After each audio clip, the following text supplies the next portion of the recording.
I should re-enter Prabhu because the sounding system here is quite low. So I re-enter. Okay.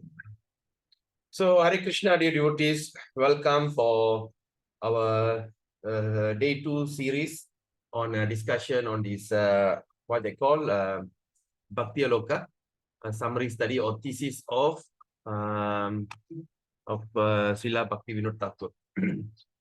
Yes, yesterday we had a very nice session. We discussed on the first principle that spoils the bhakti is atyahara, overeating or too much collecting. We had a very good discussion.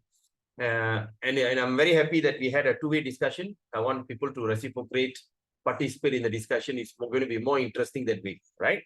So before we start, let's do our invocation prayer.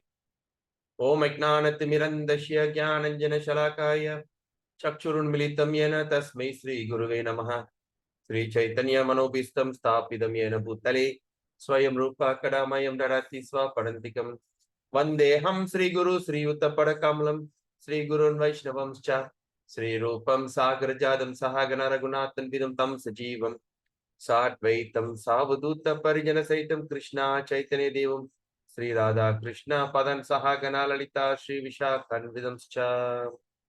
I offer my respectful obeisances unto the lotus feet of my spiritual master and of all the other preceptors on the path of devotional service.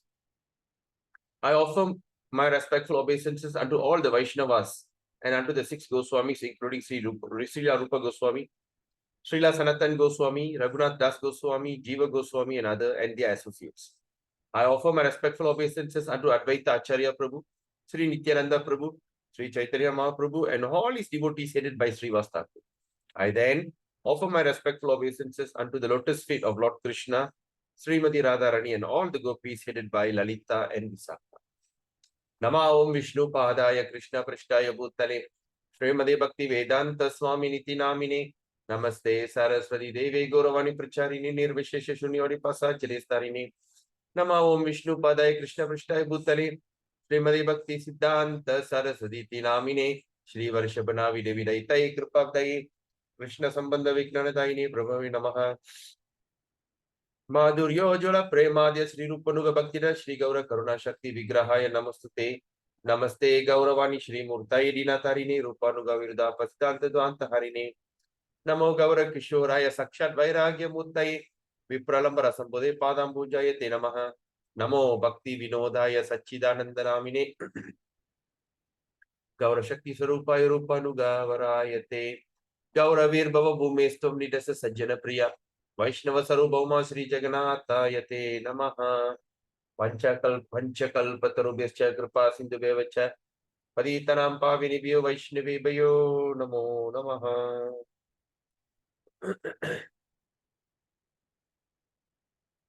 Namo Mahavadanyaya Krishna Prema Pradayate Krishnaya Krishna Chaitanya Namne Karoti Se Namaha Panchatattvatmakam Krishnam Bhakta Rupa Swarupakam Bhaktavadaram Bhaktakyam Namami Bhakta Shaktikam. Hey Krishna Karuna Sindhu Dina Bandhu Jagatpade Gopesha Gopika Kanta Radha Kanta Namastute Pancha Tattvatmakam Krishnam Bhakta Rupa Swarupakam Bhaktavadaram Bhaktakyam Namami Bhakta Shaktikam. Hey Krishna Karuna Sindhu Dina Bandhu Jagatpade Gopesha Gopika Kanta Radha Kanta Namastute Apta Kanchana Gaurangi Radhe Vrindavaneshwari Vrishabhanu Stude Devi Pranamami Hari Priye. Jai Shri Krishna Chaitanya Prabhu Nityananda Shri Advaita Gadadhar Shri Gaura Bhaktavranda. Hare Krishna Krishna Krishna Hare Hare Hare Ram Ram Hare Hare Hare Krishna Krishna Krishna Hare Hare Hare Ram Ram Hare Hare Hare Krishna Krishna Krishna Hare Hare Hare Ram Ram Hare Hare. Om Namo Bhagavate Vasudevaya. Om Namo Bhagavate Vasudevaya. Om Namo Bhagavate Vasudevaya. Namo Vishnu Krishna Stotri. Srimati Jayapataka Swami Nitinamini Namacharya Padaya Nitai Kripa Pradayani Gaura Kadavamadaya. Hare Krishna. So today we are continuing our discussion on Bhaktiyaloka, the summary study or thesis of Srila Bhaktivinoda Thakur. Okay. So this is something that has not been spoken before, I think, in Malaysia. and I saw that it was a part of the class in America. Okay, in America they have IBM EDU. It's called Bhakti Mahavidyalaya University, North America, NE. All right, North America. They have another one is Bhakti Mahavidyalaya University, India. So I think this has been, if I'm not mistaken, because in one of the class they was saying about, oh, I've attended the class and all this. So this is all a paid version class in that. So I was inspired. I was inspired that why not we study this? Okay, because the ultimate goal, as we have understood yesterday, is not to be jnani. Okay, even in Nectar of Instruction, Rupa Goswami have also repeated so many times. Karmi, jnani, yogi, all these people has to be avoided. I mean, what's the point being a jnani? That means like some people say, I need to know all that information in the world. Or I want to be a scholarly.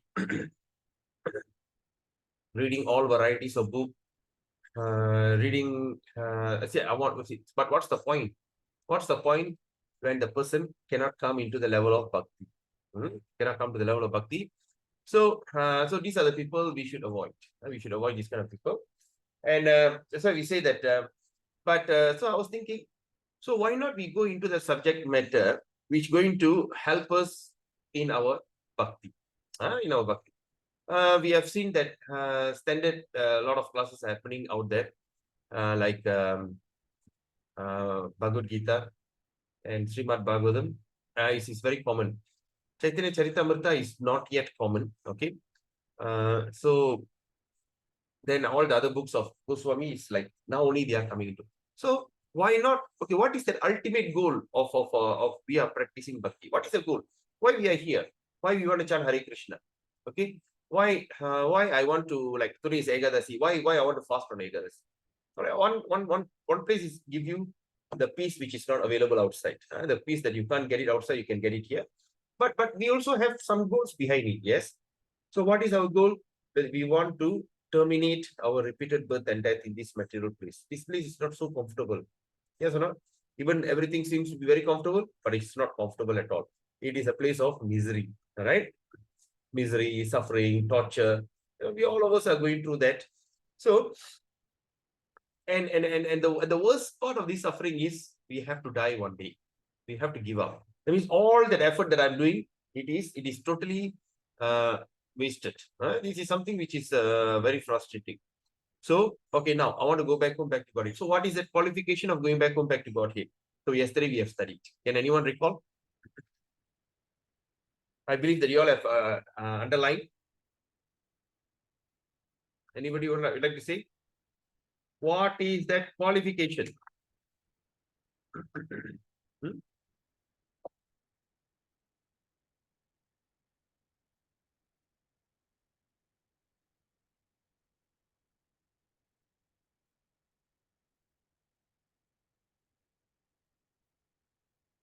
Hare Krishna.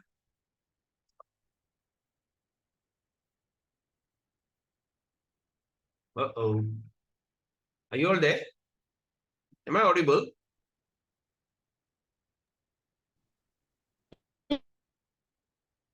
Yes.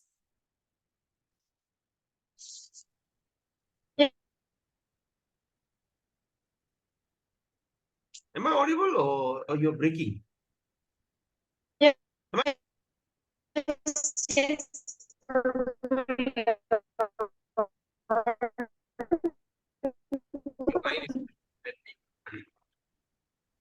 Is it only I feel or everybody feel that?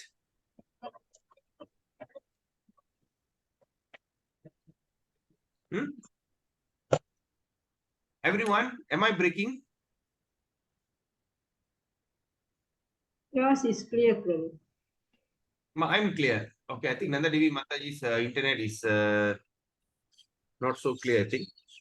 Yeah, Prabhu, because I was in the kitchen just now.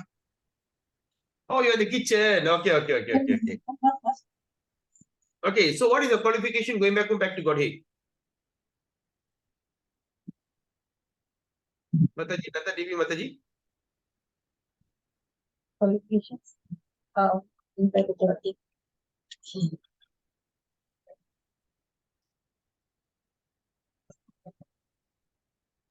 Maybe you can type down Mataji because your line is breaking. No, Prabhu, I got problem in my hands. I fell and fractured my wrist. Okay. So sorry to hear that. I got problem with my finger.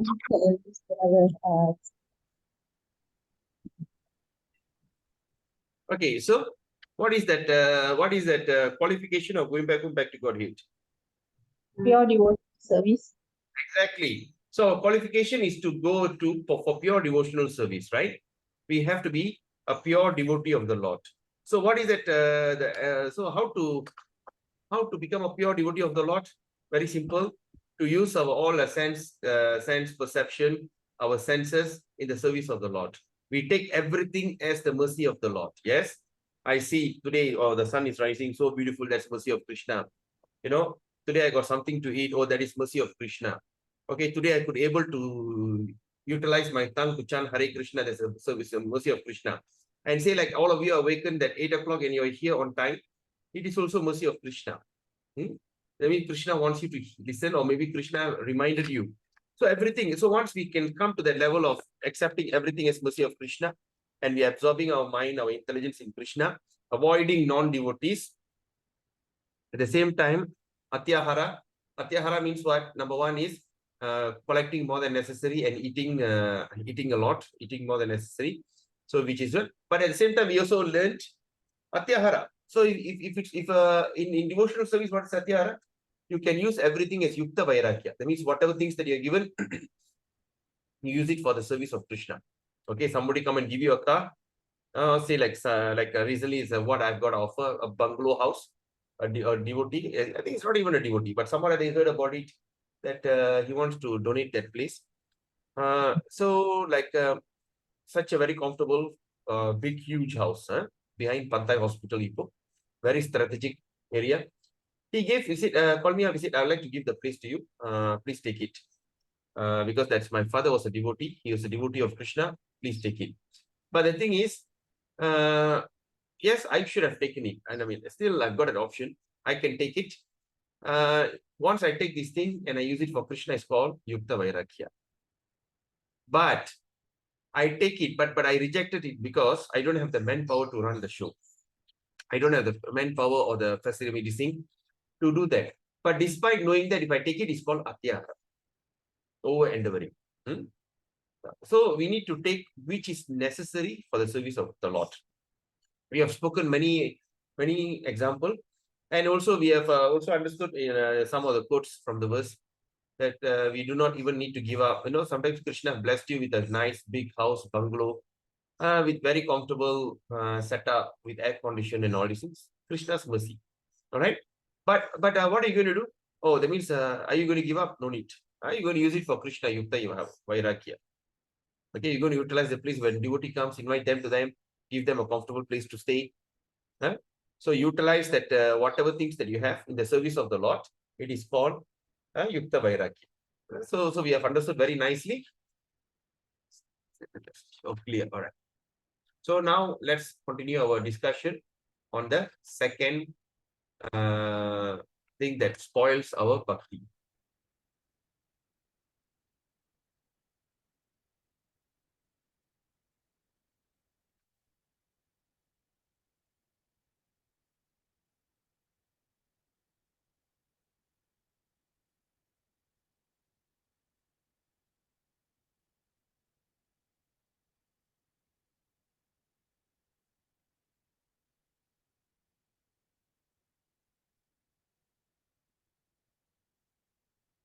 Okay. Now we're going to discuss on prayasa. Prayasa means the second topic for today is prayasa or over endeavoring. Sorry, it's not coming in.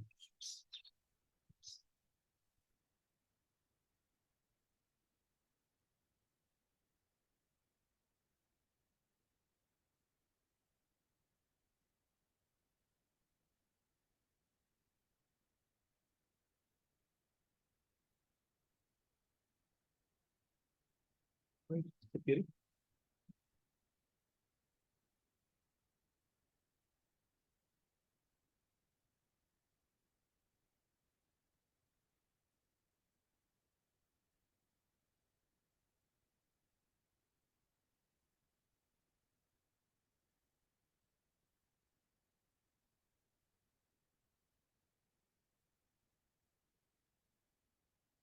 I hope that you all have a book with you with a pencil so you can underline, right, teacher? Or prayer song.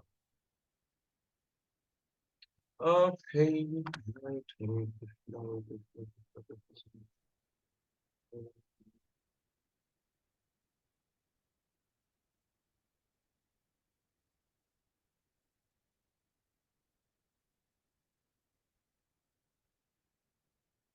I don't know.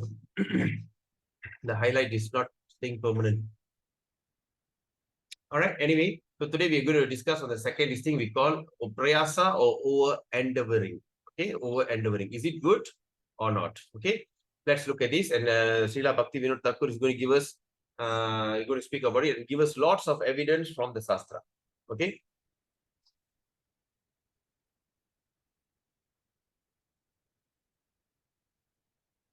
So we do our obeisances to Bhaktivinoda Thakur.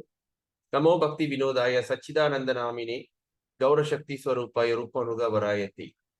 Okay, let's start the class. Prayas over endeavoring. So prayas means over endeavoring. If prayasa is not given up, see what is prayasa is not given up.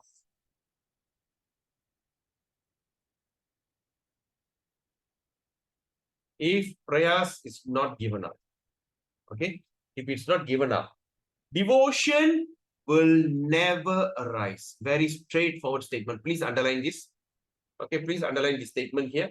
If prayasa is not given up, if over endeavoring is not given up, okay, our bhakti will never arise.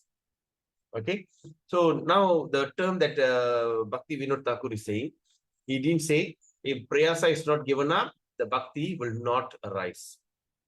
Okay, or may not arise. He straight away said never arise. If prayasa is not given up. So what is prayas means? Okay, what is prayas means? Prayasa means, all right, endeavor or useless labor. Okay, useless labor, endeavor or useless labor. Why we can call it as useless labor is because we have discussed just now, say that whatever things that we attempt to do in this life, everything is end of the day wasted. So that means prayasa means endeavor or useless labor. Spiritual life, okay, spiritual life is nothing other than, so now, okay, now please underline this word. Spiritual life is nothing other than pure devotion unto the Supreme Lord. Straightforward. First thing you're underlining is prayasa is not given up, bhakti is gone, never arise. Then spiritual life is nothing but a pure devotion. Okay, other than pure devotion unto the Supreme Lord. Devotion cannot be defined. Now see, devotion cannot be defined by any symptoms other than full surrender. Okay, and subordination. Isn't that fantastic?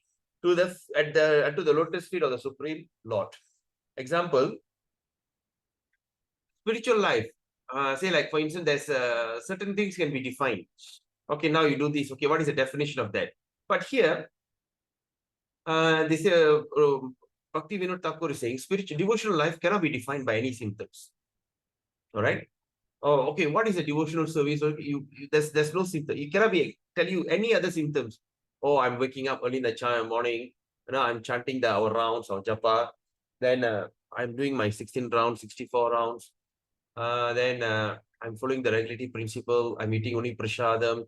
So all these things are act of devotion. Okay.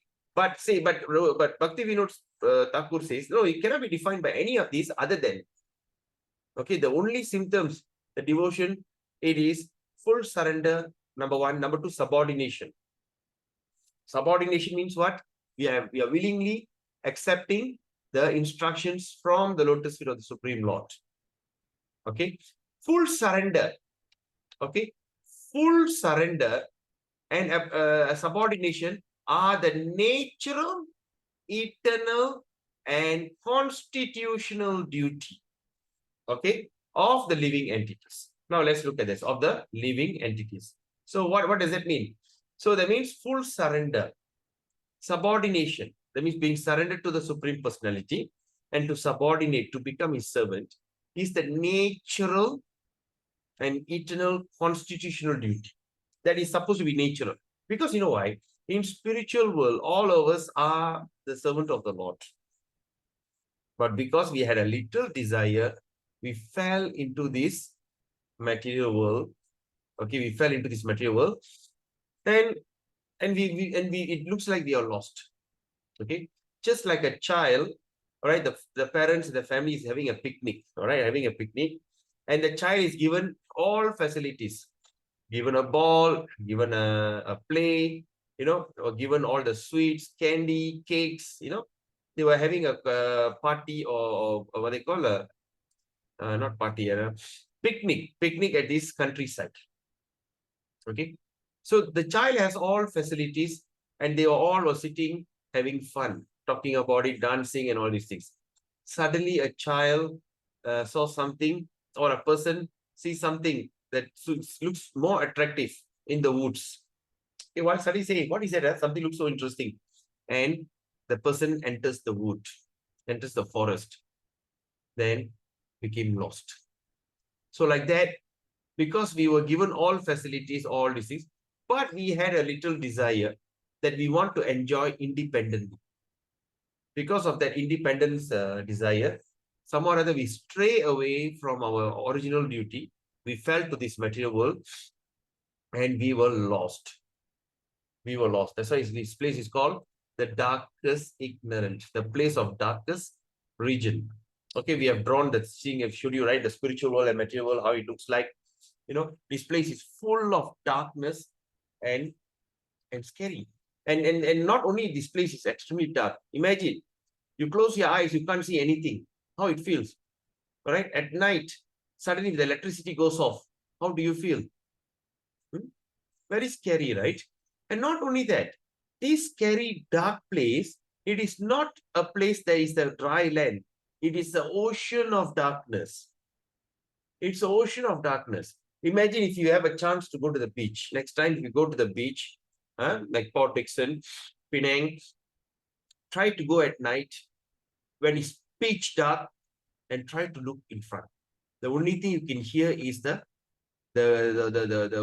waves of the beach. Only that you can hear. And far, far away, maybe you can see one lighthouse. All right. And just imagine you are in the middle of the ocean. You are not at the beach. You are at the middle of the ocean. You are struggling. You are totally lost. So that's why the search party is coming to save us. All right. What they call the National Guard, or what they call the Ocean Guard, or something like that. So they are always coming. Coastal Guard, the Coast Guard. The Coast Guard is coming in a boat, trying to save you. It's coming. So first the Coast Guard comes, then you're asking, are you sure the rope you have thrown, is it strong enough or not? Or are you sure you are really Coast Guard? Show me your identity. You're already struggling in the water. Can you show me your identity? Are you the real one? Are you sure you are the Malaysian Coast Guard or you are Indonesian Coast Guard? So with so much of doubt, we are just struggling, and in Tamil we call தத்தளிச்சுக்கிட்டு இருப்போம். இந்த கடல்ல இந்த என்ன சொல்றது, இந்த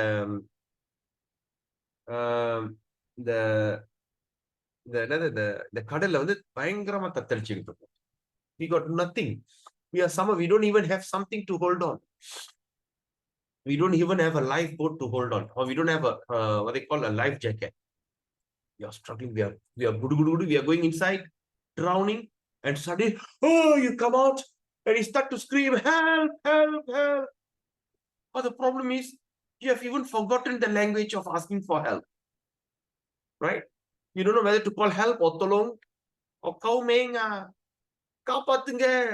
How? What language you going to speak? You also don't know. So in that place, so the Coast Guard, Krishna comes, and he comes in the form of, and he sends his devotees, his all empowered devotees, to come and remind us, I'm here to save you. Are you willing to join me? Okay, done. So sometimes that's the thing.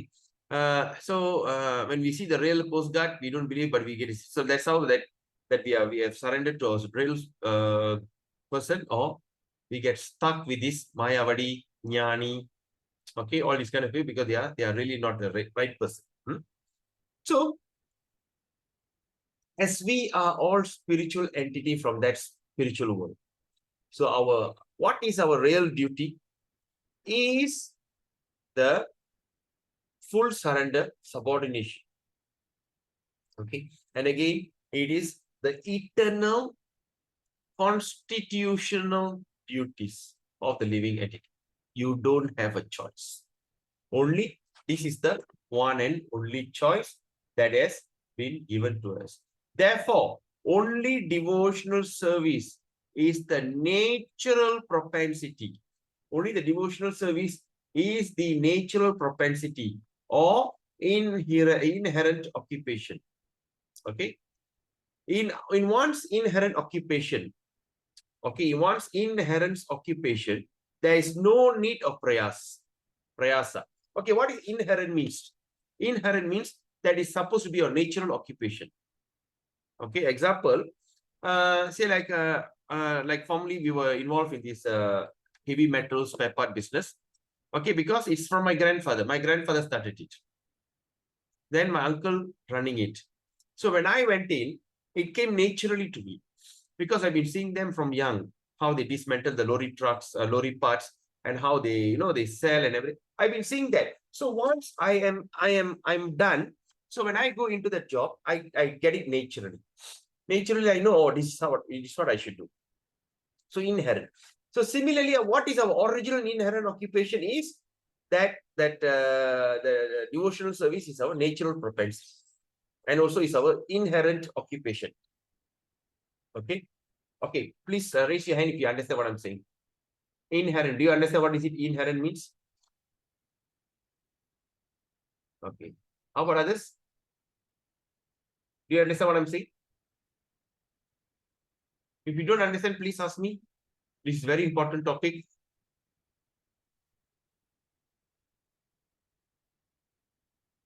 Okay. Others, okay, yeah? I don't want to make any assumption that you understand. Just want to find out. Okay. Shanti Mataji, clear? Rusan Mataji, do you understand what I'm saying?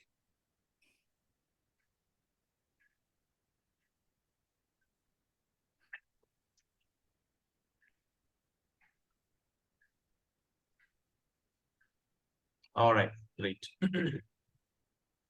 Okay. So that means it's our inherent occupation, which is our natural duty. So anything to do naturally, you do not need to struggle. All right. One of my friends, my wife's friend, she's a pharmacist. She's a very highly qualified pharmacist. But the mother sells wonton mee. All right, it's a kind of Chinese delicacy, Chinese meal, wonton mee. So once I went to that, happens to go to that, pass by that place, focus stall, and I saw her. And the way that she was preparing the wonton mee, that thing, put ketchup, and it became like so natural. That means that she's not struggling so hard to do that because that's considered a natural occupation inheriting from the mother. So that's what what they call Bhaktivinoda Thakura is saying. So if one's only devotional service is a natural propensity or inherent occupation. In one's inherent occupation, that means once the occupation that is in, there's no need to prayas. That means there's no need to over endeavor or struggle. It will come naturally. Still, the living entity's conditioned state, because the living entity has a condition. We all have a condition. I am this, I am that, conditioning, right? There is a need of small amount of prayas. So because of our conditioning, we need to put a little extra effort. So in order to cultivate devotional service, okay, we need to put an extra amount of prayas in order to cultivate devotional service. Okay, this is the same thing happen. Okay, I don't give you that example because no point talking about that. But this is one example. When a father or the grandfather having say like myself, okay, my grandfather had the business, my uncle had the business, run the business, but I don't want that business. Okay, I went and do something else. Maybe I go for a higher education. I go for higher education. I don't need all this dirty job because it'll be oily from the neck to down, all full of oil. Huh? oh, disgusting, I'm not interested of this job. Okay. But after I go out and I find out that, hey, I couldn't get any other job, then my uncle is telling you don't have a choice. You better come back and take your business. Yeah, what to do? So I come back. So after so long of not doing that, when I come back to go into that thing, I have to apply a little amount of prayas, over endeavoring, right? Because I need to get used to working under the hot sun.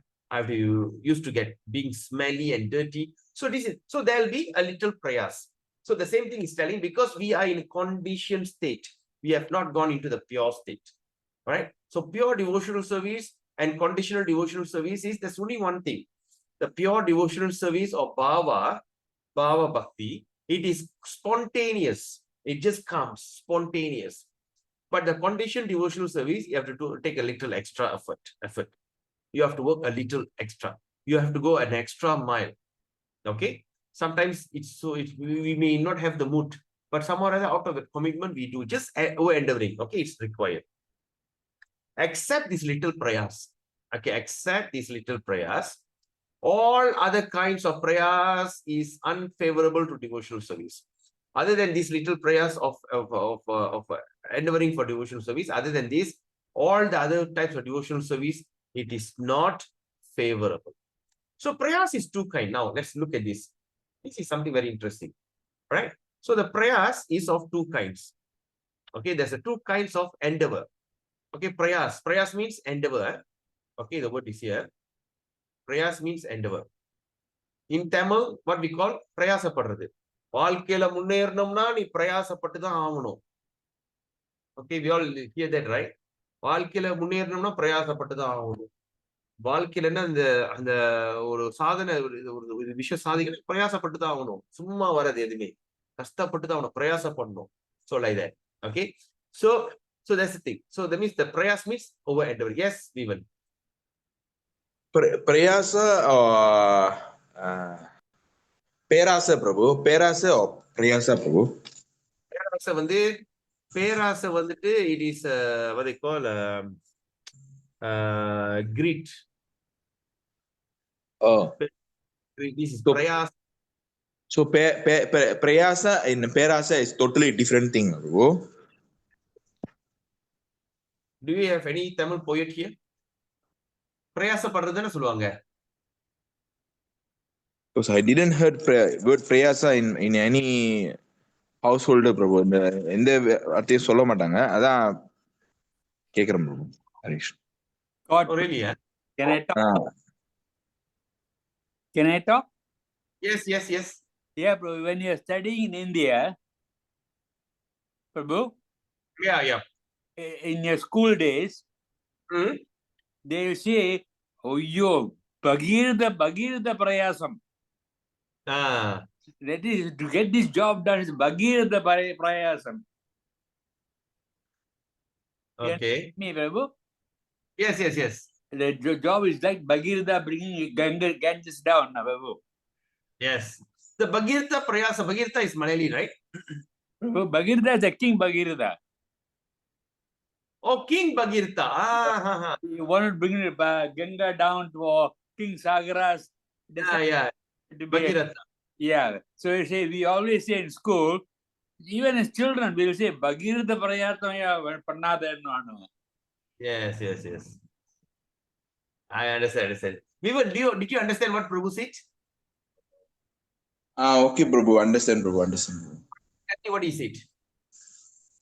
He said that don't endeavor like King Bhagirata. Oh. Over endeavoring like. To be successful, you have to endeavor like King Bhagirata. Oh. Okay.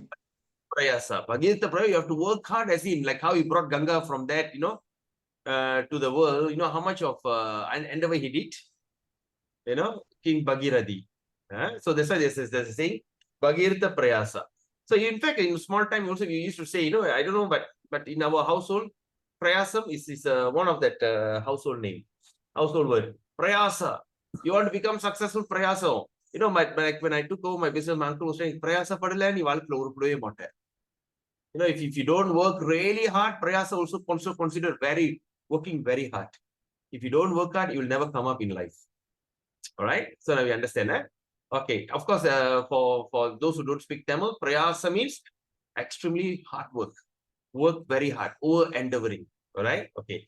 So now let's look at prayasa of two kinds. What are the two kinds of prayasa there is? Number one is jnana prayasa. All right. Number two is karma prayasa. Okay. Jnana prayasa and karma prayasa. So in jnana prayasa, what is jnana? The feeling of oneness or kevala dvaita arises. Kevala dvaita arises. Okay, this is also known as sayujya, which is called merging or Brahma Nirvana. All right, absorption in the supreme person, into the supreme. So this is first type of prayas. That means working hard, right? Working hard to okay, it's two types, which is jnana and karma prayas. So now, okay, where is this? Okay, what is jnana prayas? Jnana prayas means we are using our intelligence, we are studying so hard, and to come to the level of oneness or kevala dvaita. Kevala dvaita. So kevala dvaita means that is known as sayujya. Sayujya means another word of sayujya is merging. Okay, or another word is Brahma Nirvana. I hope you all are following me on this. Okay. Now, Prabhu, please repeat this point. yes. So please underline in your book. Okay. Number one is, okay, let me remove all these things. Okay. Number one is, prayasa is of two kinds. Okay. First thing we understand. Okay. Prayasa is of two kinds. Number one is jnana prayasa. And number two is karma prayasa.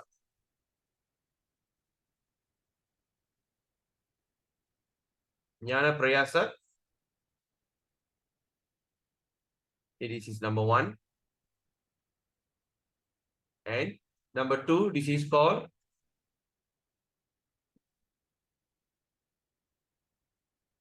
okay, number two is karma prayas. Okay. Now let's look at this. Now, what is jnana prayas? Okay, what is this? What is jnana prayasa? Okay, jnana prayasa. Jnana prayasa means first of all we understand is knowledge. Prayasa means endeavoring a lot in knowledge, endeavoring a lot to understand, to read more and more, like bookworms. All right. So what is their kinds of prayas? Why they think? Number one is feeling of oneness. Please underline this word because you need to understand. If not, you're going to take another long period of time to study and understand this thing. Okay, feeling of oneness. Everything is one. You and I are one. The donkey and the horse is also one. So, So they feel- Prabhu, this one meditation also comes under this topic. Yeah, correct. Correct. The meditation, the Mayavadi philosophy, Mayavadis, they all like that. Like Buddhist, Jainism, they all are in this. Feeling oneness. And what is the word? This is also called as Kevala Dvaita. The term is Kevala Dvaita.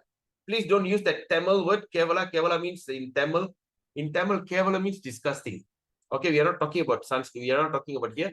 We are talking about Sanskrit. Kevala means auspicious or pure. Okay, Kevala Dvaita. So that means, okay, rises. Okay, and this is also known.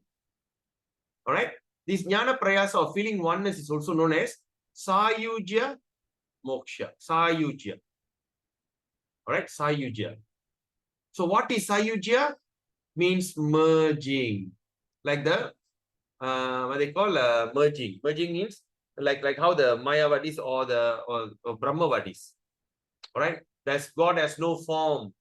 God has nothing. God is light, pure light. Jodi Jodi Jodi Suyam. Jodi Jodi Jodi Aru. The God is light. So I don't have existence. Okay, I just merge into that. Merging. Okay, and another word of also known as Brahma Nirvana. Okay, it's Brahma Nirvana. Okay, Brahma Nirvana. Brahma means what? Brahm means the light. Supreme Parabrahman, the supreme existence, the supreme light. Nirvana. Nirvana means go and disappear. Okay. Nir means none. Vana means place. Go to the place that's light and disappear. Like Buddhist philosophy, we all want to achieve nirvana. But nirvana is been wrongly, what they call, translated. Nirvana means, nirvana means heaven. No, nirvana means go to the place that nothing exists. All right. So Brahma Nirvana. Okay, and all these are another indirect part of absorption in the Lord. I hope that you all have underlined these things. Very important. Okay. So Prabhu, in this case, they themselves accepting themselves as God at last, Prabhu. Final point. Accepting themselves as what? God. No, they themselves accepting as God. They're accepting themselves as God. You asking? Yes. No. They don't accept them as God. Okay. They accept that I don't exist. Mm. Okay, I don't exist. Everything is Maya. Everything doesn't exist. So my existence is, right? It doesn't matter. That's why they call ahimsa, follow the middle path. Nothing exists. Okay, once you die, you merge into the light. All right? Okay.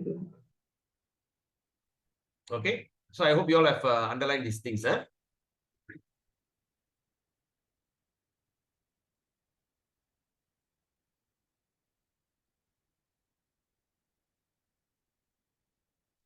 Oh, now I got it. Oh, I need to click that. Okay.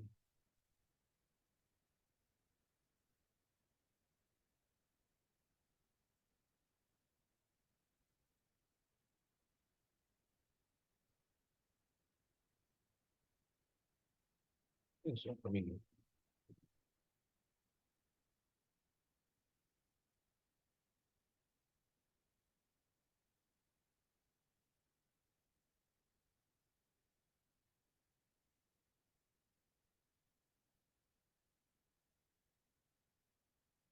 Okay.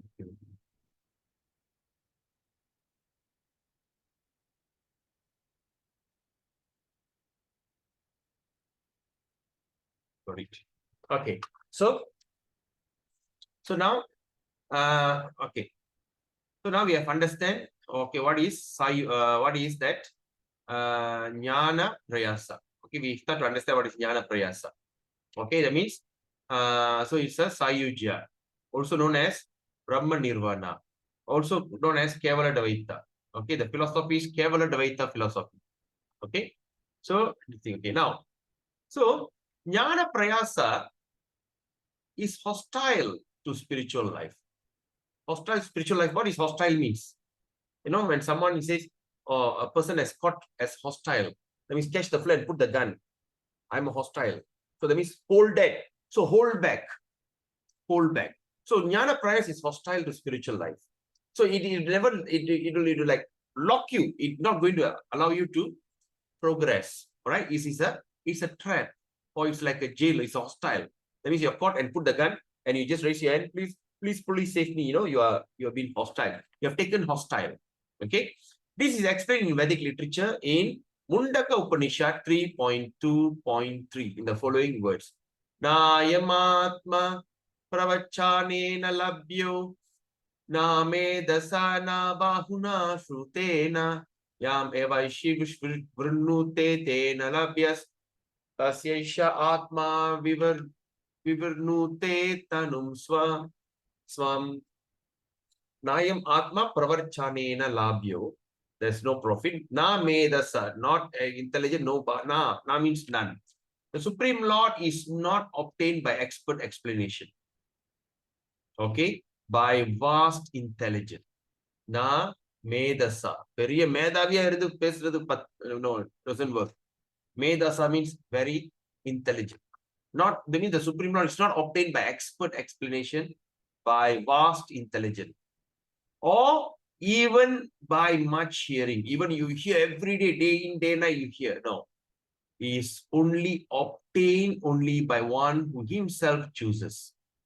Can you see this? Just by studying all the Vedas, you can never obtain Krishna. You can hear about Krishna's story day in, day out. From 8 in the morning, no, you'll be listening. You can never achieve. But here it says, Yam evasya vrinute tena labhyas, tasyasya atma vivrnute tanam swam. He is obtained only by one whom he himself chooses. All right? To such a person, he manifests his own form. Okay? To such a person. So now, Krishna, so now, Krishna has already selected all of you. All right? So that he's just away, because all of you are here because you start to have some kind of reciprocation from Krishna. If not, this philosophy especially can be very dull and boring. We have seen, like in so many sessions, right? Like for instance, there's so much of video recording out there. But I was happy to see that yesterday's recording hit almost 60 to 70 views. So that means it's what? So what I'm saying is, it's not the matter of, so it is matter of Krishna, whether you, you only can obtain him by his own choice. Okay? We are all standing outside the courtyard. All right? Or just like I'm the chief minister, I'm sitting inside, I'm a Mantri Vasa, I'm the prime minister, and so many people are queuing up. So all queue up. That's my secretary says, oh, wait, hold on, okay, prime minister will see you shortly. Then I see in CCTV camera. Then I just call the secretary, okay, now, can you go and call that person on a green shirt? With a dhoti and green shirt, with shaven head, with some hair at the back. Yes, sir. Ask him to come in.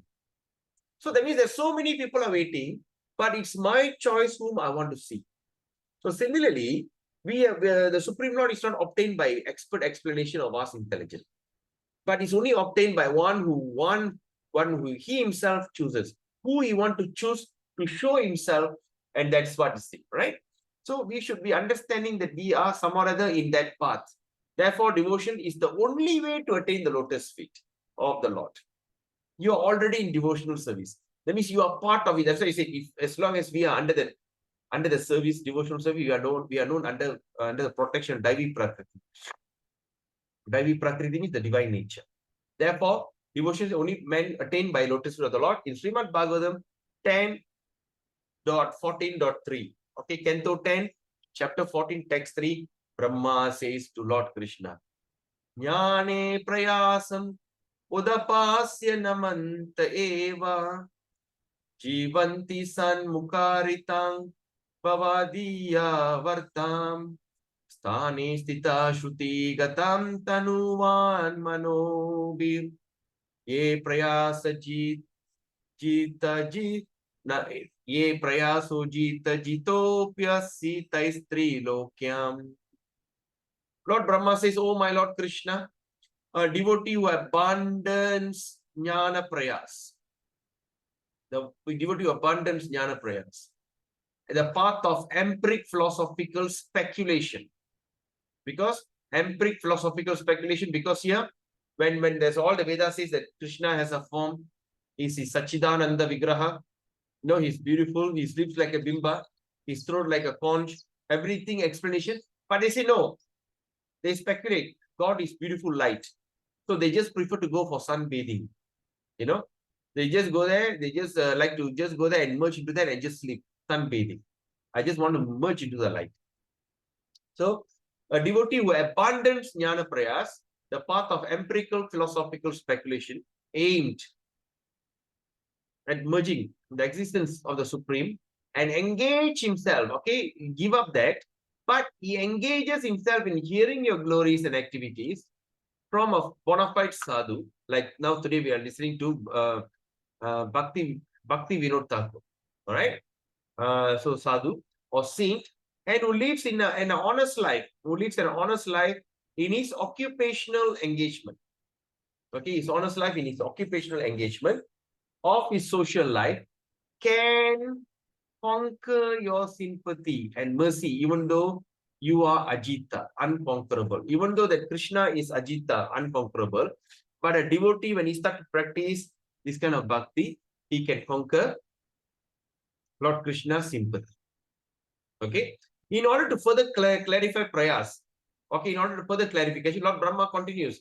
Prayas tritim bhakti udasyati vibo klishyanti ye kevala bodha labdaye tesam asau klesha eva shishyate nanyat yata stula tushavagadinam. My dear Lord, devotional service unto you is the only auspicious path. Who says? Lord Brahma says, the four-headed Brahma, not a person like human. Even Brahma says, the devotional service unto you is the only auspicious path. The only auspicious path. That means, like, for instance, when we are practicing devotional service, we are already in auspicious. Like yesterday, even I had another discussion about some kind of ritualistic process.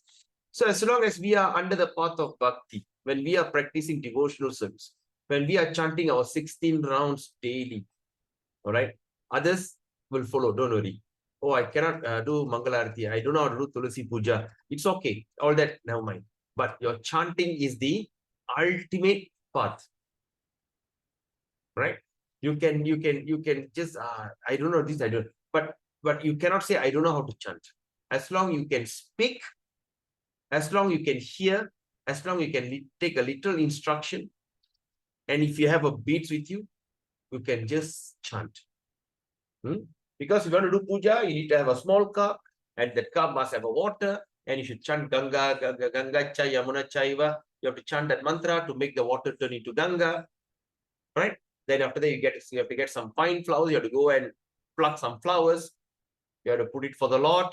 You have to take achaman, right? Then after that, first you have to show your, then during puja, first you have to show your incense, second lamp, third water, then the handkerchief, then the flower, then chamara, then dulal, and all this, what they call the, you see?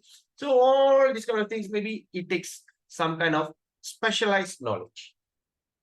But to chant the Hare Krishna mantra, anybody can. Even a drunk man or lying on the road, Hare Krishna, still he gets his benefit. All right, we have seen it. We have seen it so much of example. Huh? So, in fact, the next session is going to be, I'm contemplating after Bhaktiyaloka, we're going to do Harinama Chintamani. How wonderful is the chanting of the holy name. Anyway, come. So, only devotional service unto you is the only auspicious path. So, once, as long as we are in this auspicious path, nothing else actually matters. Like yesterday, Vivian and I had a discussion about certain rituals we have to do. To the forefathers, to all this. So actually, when we are in this path, seriously in this path, not just chant one, oh, I'm a devotee. Already, I chant one round a day. Not for you, my dear friends. Those who are seriously engaged in devotional service, nothing other ritual matters. Right? Like every year, we need to do this, what they call Pinda for the forefathers. Then we have to do these certain prayers, rituals, all that are not necessary. So those who are devotees who are practicing seriously, chanting 16 rounds, following 4 regulative principles, accepted initiation, have changed your gotra, changed your parampara, you're no longer whatever parampara, you're no longer Indian, Chinese, you're no longer that. Now you have surrendered to a guru. Now your new parampara is Brahma Madhava Gaudiya parampara. And your gotra is Achyuta Gotra. It's no more whatever Gotra. Whether you have Gotra or not, now doesn't matter. Now you're Achyuta Gotra. So these are the people who are mistake. So like some people will make a mistake. Oh, I'm chanting Hare Krishna. Oh, I'm always a big time. I like to serve the Lord. Yes, they like to serve the Lord. They always come and engage very fully in this devotional service. But still, that does not qualify you from not doing this kind of subtle pinda and the shraddha for the forefathers. Right? You must remember that. So, but of course, when you are there, it's already, if you're really taken up, this thing is called auspicious path. Okay. If one gives it up simply for speculative, example, Brahma is telling, if one give up simply for speculative knowledge, they give up the bhakti, auspicious path, because of some speculation or understanding that these living beings are spirit soul and the material world is false. Okay, another thing, let me. One gives up simply for speculative knowledge. Okay, simply for speculation, they give up. Number two is understanding that these beings are spirit, soul, and material world is false. So that means what? Material world, is it false? No, it's the fact. How can this material world is false? Even though it's a shadow, even the shadow is truth, right? Do you all agree with me? Like sometimes they say, Yes. the material world is false. The material world doesn't exist because this place is Maya. I'm living in illusion. Yes, you are in illusion, but you are in illusion in a reality. Even when you look at when I'm standing here, okay, now there's a lot of shadow here because the sun is rising there. There's a lot of the window pin shadows, everything. Can I say the shadow is not real? It is real. The shadow is real, right? So the material world is real, but this is not a place for you. The material world is real, but you are in a wrong place. And you know what is the worst? What is that? What is that? What you are? Where you are stuck, or what they call? You know what is really unreal? To think this material world as the original place and all this, that is called unreal. Okay, so some people say, oh, spiritual, that means this living entity has spirit soul, that means the body is sick, and the material is false. So what happened? He undergoes a great deal of trouble. He undergoes a terrible trouble. He only gains troublesome and inauspicious activity. His endeavors are like beating a husk that's already devoid of rice. So that means when you go to the paddy field, you see the husk, you know, after they take the husk and beat so that all the paddy will fall down. So when we are in this kind of understanding, we are actually beating that husk which has already beaten. You take the husk, there's no paddy, or chewing the chew. Example, you take that like, okay, now like what they call sugar cane. You cut the sugar cane, you start to chew, and it's already out. All the juice you have taken out. Then you spit. Then after that, you take the sugar cane and chew again. What do you get? Can you feel this? I think all of us have experienced that, right? After we take the sugar cane, we suck nicely, we throw. Then after that, so happy, so satisfied, we are trying to take it, trying to find, is there any more juices there or not? So chewing the chew or beating the husk that's already beaten. So it's total waste. So one's labor becomes fruitless, useless. So the philosophy of monism, okay, the philosophy of monism does not originate in the absolute truth. Okay, this the philosophy also called as monism. All right, nothing exists. It is only a demoniac provision. Can you see? Only a demonic provision. So in the future, when you start to see some sadhus who are in this, we should understand how. Don't criticize them. Don't speak ill to them. Do not go and argue with them. Just stay away from them. Because even their philosophy is all considered demoniac provision. That's a quota of demons. So glorification of the knowledge, right? Glorification of the knowledge, if one's relationship with the Lord is often hurt, that knowledge is pure and spontaneous. That means the glorification of the knowledge in the relationship, okay, with the Lord is, if it's heard often, if we hear it quite often, so that is called pure and spontaneous devotional service. That thing is considered pure and spontaneous.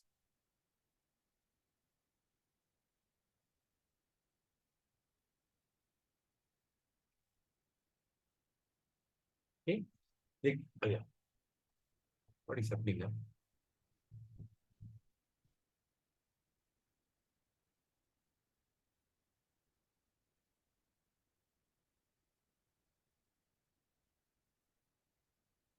Okay. Yes, Vaishnava Prabhu.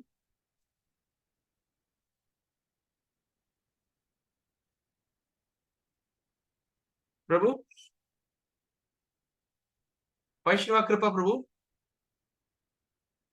Prabhu, this monoism, dualism, it gives me a little bit of problem, Prabhu.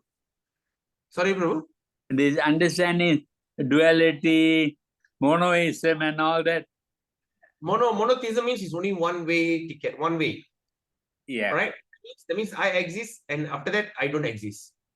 Advaita? Dualism is there is good and bad, heat and cold, duality. Okay. Man, That's man, male and female. There's duality. Good and bad, duality. Monism means it's only one. Now I exist, after that, I don't exist. the Advaita and Advaita, that thing, Babu. Oh, that is quite detailed, Prabhu. Maybe I'll share in the group. Prabhu? I'll share that in the group, Prabhu. The explanation I'll share in the group. Yeah, Babu, please. Thank you. Okay, because I am not so I understand, but I don't know how to explain to you.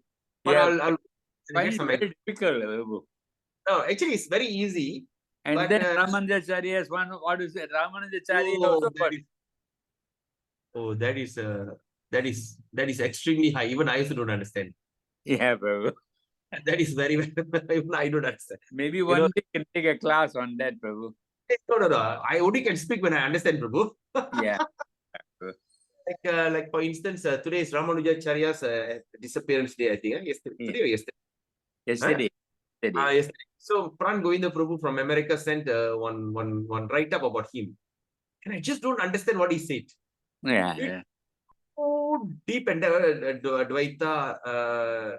Dvaita, Advaita. So anyway, we'll check it out. Okay. So Thank now, that means this relation, that means this knowledge is called pure and spontaneous devotional service. Pure and spontaneous. You do not need to be motivated to do that. There's no need of prayers. So this place is no need of prayers. Yeah, why is this coming like this? Okay. The knowledge is given by Chatusloki. Okay, we understand here in Chatusloki of Bhagavatam. Chatusloki of Bhagavatam, we understand this verse. Achintya Beda Beda. Inconceivable and simultaneously one and different. So that means Achintya Beda Beda Tattva. Right? So this is what is mentioned in Bhagavatam verses in Chatusloki, in 4 main Bhagavatam verses. Achintya Beda Beda. Achintya Beda Abeda. Okay. So that means when we combine it, we call Beda Beda. Achintya Beda. Beda means in Malay we call Beza. Beza. Apa beza dengan you? You dengan dia apa beza? What's the difference? Beza means also difference. Number one. So old Malay we used to call the word Beda. Yes or not, Prabhu? Vaishnava Prabhu, do you remember that? I remember when I watched some pre-Ramli movie and all these, Beda. Beda means it's difference. But now in become modernized, they put B-E-Z-A, Beza. Yeah. Those days we call Beda, right? I remember my teachers used to speak about Beda. Apa Beda, come on, dengan you, dengan dia, Beda, you know? What is the difference between you and that? So now Beda is actually a Sanskrit word. So Achintya Beda, Beda. So that means inconceivably, oh Krishna, again is inconceivably and simultaneously one and different. Okay? Inconceivably, that means cannot be Achintya, that means it's eternally and simultaneously at the same time is one, at the same time different. This knowledge is natural dormant of the heart. Okay, this knowledge is the natural dormant in the heart of living entities. That means what? It is already there in everyone's heart. It's matter of when are we going to. So that means it like for instance, in certain specs in a cup, right? There is what they call there's certain things are given. So that means it's up to you whether to use it or not. Okay, certain aspects of okay, it's already inbuilt. All right, it's better. So like that, we all have that inbuilt devotional service naturally in our heart. The Lord is like spiritual sun. Okay, the Lord is like spiritual sun, and the living entities are the molecule particles.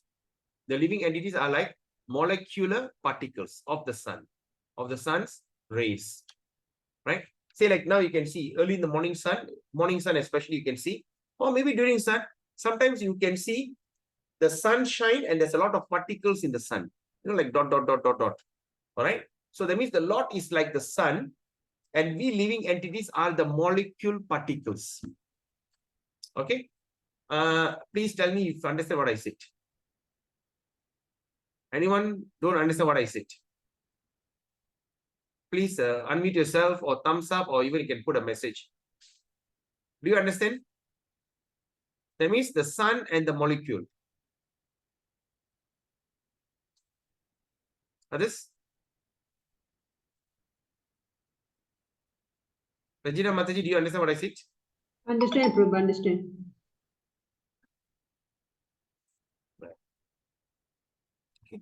Because when you see, there's a sun, okay? In that sun, there is a molecules. Okay, when you see the sun, and there's a molecule, that means when you see, I mean, I don't know, you can just see it. I believe you all have seen it, right? Everyone have seen it. So the sun, if everybody's not seen it, they, of course, they don't use this kind of example. So in the sun, there's a lot of molecules, dot, dot, dot, dot, dot. Because the molecule is the one that spread the sunshine. Okay, so Krishna is the sun and we are the distinct. All right. So the living entity cannot remain in the constitutional form without being subordinate to the Lord. Okay, without being subordinate. If you don't have that subordination, if you don't have this thing, one cannot remain in his constitutional position. Because he live life according to his whimsically, if he doesn't distinct. Therefore, servitorship. So servitorship to the Lord is constitutional. It's a must.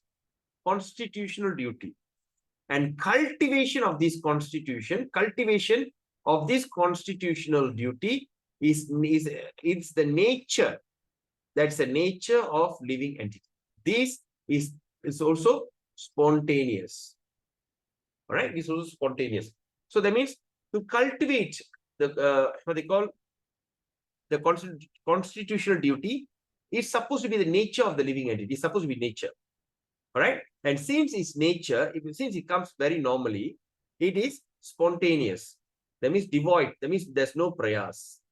All right. When I speak English, when I speak English very well. When I see any Western person, if I see any Western tourist, all right, when they come and ask me a question, I can just answer. There's no over endeavoring. There's no hard job. Where to go? Just speak, no problem. But if I don't understand English, where? There. Okay. You go there. Then turn left. Like sometimes, in Tamil also I'm asking, what's the word, so it's like that. So it's prayas. If you don't know, it's prayas. If you know, it's spontaneous. All right. So divide of prayas. So dharma or duty of the living entity. Okay, it's a dharma or duty of the living entity. So it's a duty of every living entity that to come to what they call cultivate this constitutional duty, and this will become very spontaneous. All right. So now it's 9:12. Shall we take a short break? Okay. We just take a 2 or 3 minutes break. Just go up, stretch yourself. I know today's Ekadasi. Some of the people's tongue should be numb. Anyway, not numb. So go and just get up, just stretch yourself and come back. Hare Krishna. We'll leave at 10:20 for another class. No problem. Okay, then we understand. So prayasa means, if it's prayasa means how to avoid prayasa. Very simple. When the thing comes to you spontaneously, it's not prayasa. You have to endeavor to get the thing done. It is prayasa. You get it? So that means, just like example, I speak very fluent English. I speak another, when I meet anyone who can speak English, spontaneously the word comes out. If I don't know how to speak English, when I try to explain something in English, I have to struggle. So I have to work hard. I have to look at a dictionary. I have to get a Google Translate and all this. So prayasa. So now we understand that. So that means we also understand that cultivation of this constitutional duty is the nature. Cultivation of constitutional duty means the duty that can never change. That is what you are made of. Is the nature of the living entity, and this is supposed to be spontaneous. When the thing is spontaneous, there's no prayas. All right, dharma or duty of the living entity. Although in this conditioned state, okay, now we are talking about conditioned state. Okay, what is conditioned state again? The condition means, that means I am conditioned. I'm living in this body with so much of condition. Okay, what is the condition? All right, say like I don't have enough sleep, so I feel drowsy. Or I am what they call I am living in this body, so therefore I'm a man. I'm living in this body, in this Indian body, so therefore I'm an Indian. All right. So that's conditioning. Okay. So although in this conditioned state, if we have so much of conditioning, This dharma is almost dormant. You got it? This dharma, all right, this activity, okay, is almost dormant and is awakened. So, and it get awakened. How the thing gets awakened? Okay, it get awakened by sadhana or the spiritual practice. Okay, so we only can awaken our dharma or our this thing is through sadhana. Sadhana means spiritual practice. All right, the basic of the sadhana is chanting of the holy name, and the ultimate of the sadhana is also chanting of the holy name. Most simple, easy, sublime, easy to start, but the easiest part of this sadhana take you very far in life. All right. So now, so that means by sadhana or spiritual practice, but still the prayasa is found in devotional practice. All right. So prayasa is found in devotional practice. Okay. Example: we are not in this culture. Example like Rusan Chang Mataji. Right? She's a Chinese she's in a Chinese body. For her, maybe this kind of this thing is not her natural self. All right, natural self. But she is endeavoring. She's endeavoring to accumulate more and more knowledge. She wants to learn more. So that means this is also called prayas. That means she's endeavoring, even over endeavoring. But this prayasa found in devotional practice, it is not like that thing that you found in path of karma and jnana. It is not like how you find it outside, the mundane things like karma yoga. Activity works so hard, right? Like Indian workers from India, the bankers, the one works in bank, they work almost 18 to 20 hours a day. All right? That means they work for 10, 12 hours in the office, go back home, and they work online. They hardly get a sleep. So they work so hard for a meager 10,000 ringgit salary. All right? So like that. So that is karma. Or jnana is not like that. So our endeavoring or prayas in devotional practice is different than what we can find. If one takes shelter of the holy name, look at this. If one takes shelter of the holy name with some respect, okay? If one takes the shelter of the holy name with some respect, then within a short time, all the obstacles due to ignorance, right, are removed, okay? And one's constitutional happiness, okay, is reawakened. Please underline this statement. All right? Please underline this statement. Dwell on this statement. Write it down in a piece of paper. Keep it with you. All right? Keep it with you. Always try to remind yourself. Okay? Before you chant your Hare Krishna, maybe you should read this statement, a simple statement. All right? That if one takes shelter of the holy name with some respect, within a short period of time, quickly, the obstacle that comes from the ignorance is removed, and one's constitutional happiness, that means his natural happiness, is reawakened. Reawakened means what? It was there, but it's sleeping. Now you're awakening it back. But if one gives up, if one gives a place for jnana prayas, if one gives place, if you give a chance to jnana prayas, then what he will do? He will suffer more. He has to suffer more. And if jnana prayas is renounced, if jnana prayas is renounced, that means you give up totally. Renounce means giving up totally. Okay? Without even keeping a little of it. Just renounce, giving up 100%. In the association of a devotee. All right? Then that is devotional. That is called devotional endeavor or bhakti prayas. Devotional endeavor. The Lord says in Bhagavad Gita, all right, chapter 12, text 2 to 5.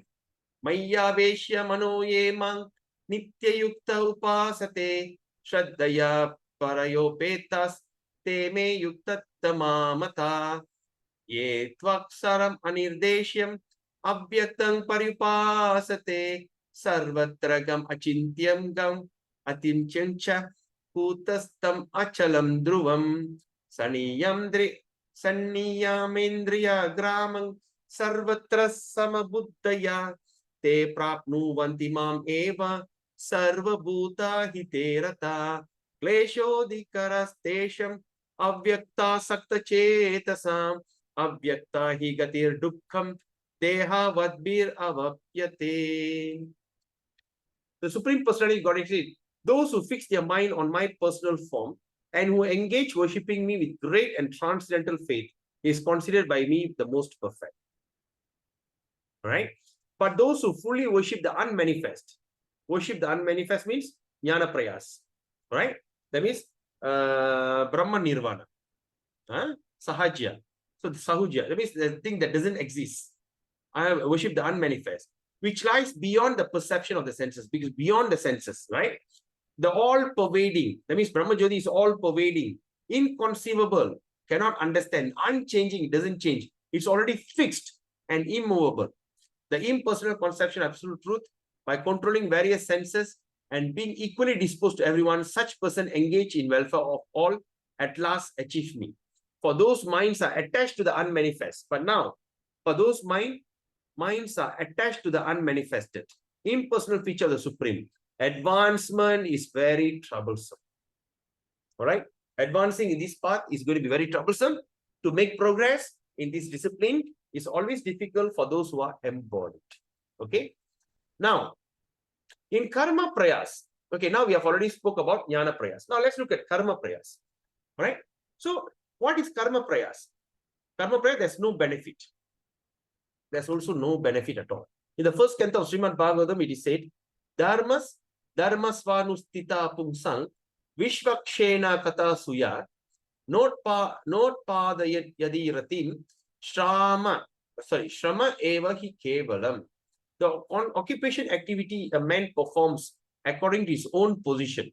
That means the occupational activity a man performs according to his own position are only so much useless labor or prayas, if they do not provoke attraction for the message of the personality of Godhead.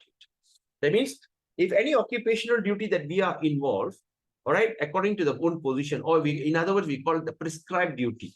All right, that's all of us are given a prescribed duty, but it is all useless labor if that doesn't provoke attraction to the message of God. All right. So, like example, if I am involved, I'm say like I am so and so in I'm a doctor, I'm an engineer, I'm a business person. All right. If all this kind of activity, it is considered useless. I can be a great doctor. I can be a great businessman. Right. I can be a great philosopher. But all these are useless if they do not provoke attraction to the message of the God. Okay, that's why in chapter 3, Bhagavad Gita, Krishna spoke about karma yoga. Do your job, don't expect anything. Then after that, in chapter 5, he suggested, for whatever result you get, you offer to him. Whatever result you get, that's when your position, your prescribed duty become perfected. If not, everything is wasted. All right. Therefore, karma prayas is contrary to devotional practice. So, karma is contrary to devotional principle in the same way as jnana prayas. All right. So, that means karma prayas is also as useless as what they call as jnana prayas. The conclusion is that karma prayas and jnana prayas are very detrimental. But if a devotee, devotee who desires to properly pass his life still accepts his duty according to varnashram. So that means if a devotee who desires, all right, if a devotee who desires to properly pass his life, go through his life, but at the same time accept his varnashram dharma. So that means if I am a businessman, I'm Vaishya. I'm still accepting my job, my duty. As those duties are favorable to devotional service and counted as part of devotional service. Right? So, this is what I have been speaking in Gita Gyan. What I say, do your job. Whatever money you get. All right, example, I give an example. Say like I'm going to work. All right, say I'm a example. Okay, I'm a doctor. I'm getting ready to work. First thing I wake up, I take my bath. Then after I take my bath, I start to beautify myself. Makeup, perfume. Then after that, I get dressed. Nice dress, right? Then after that, I have my breakfast. Then after that, I start the car and I drive to work, right? So while driving, so when drive, I go and park the car, then I walk in. Then people, the nurses and all these people are all standing, hey, good morning, doctor, good morning, how are you? So all these things. Then you go, the patient will come. Or the patient who have not bathed for 10 days, who are extremely smelly, come and stand in front of you. Are you okay? Oh, I'm so sick. Really? Check. Now I take this medicine. Like that, he sees so many patients. After he complete, he come back home. And in between, there'll be accident. Maybe he go to the mortuary and do some post-mortem. Then he come back home. Like that, he continues for 30 days. All right? So what is that? Is it a devotional service? No. But end of the month, when he get the salary, he takes a sum of that salary, right?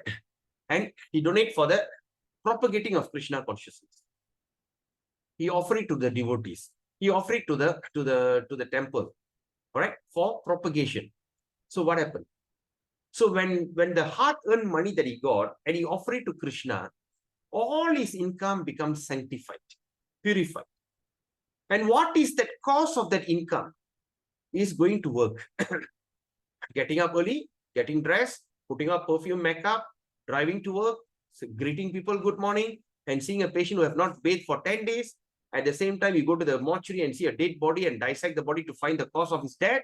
All these things will become devotional service. Now you got it. So whatever income that you earn, you have to offer it to Krishna. You have to offer it back. A small portion. We are not asking the whole thing. If we can, like for instance, of course, it's according to what Rupa Goswami is 50% has to be given out. But of course, we are not into that level of advancement. Right?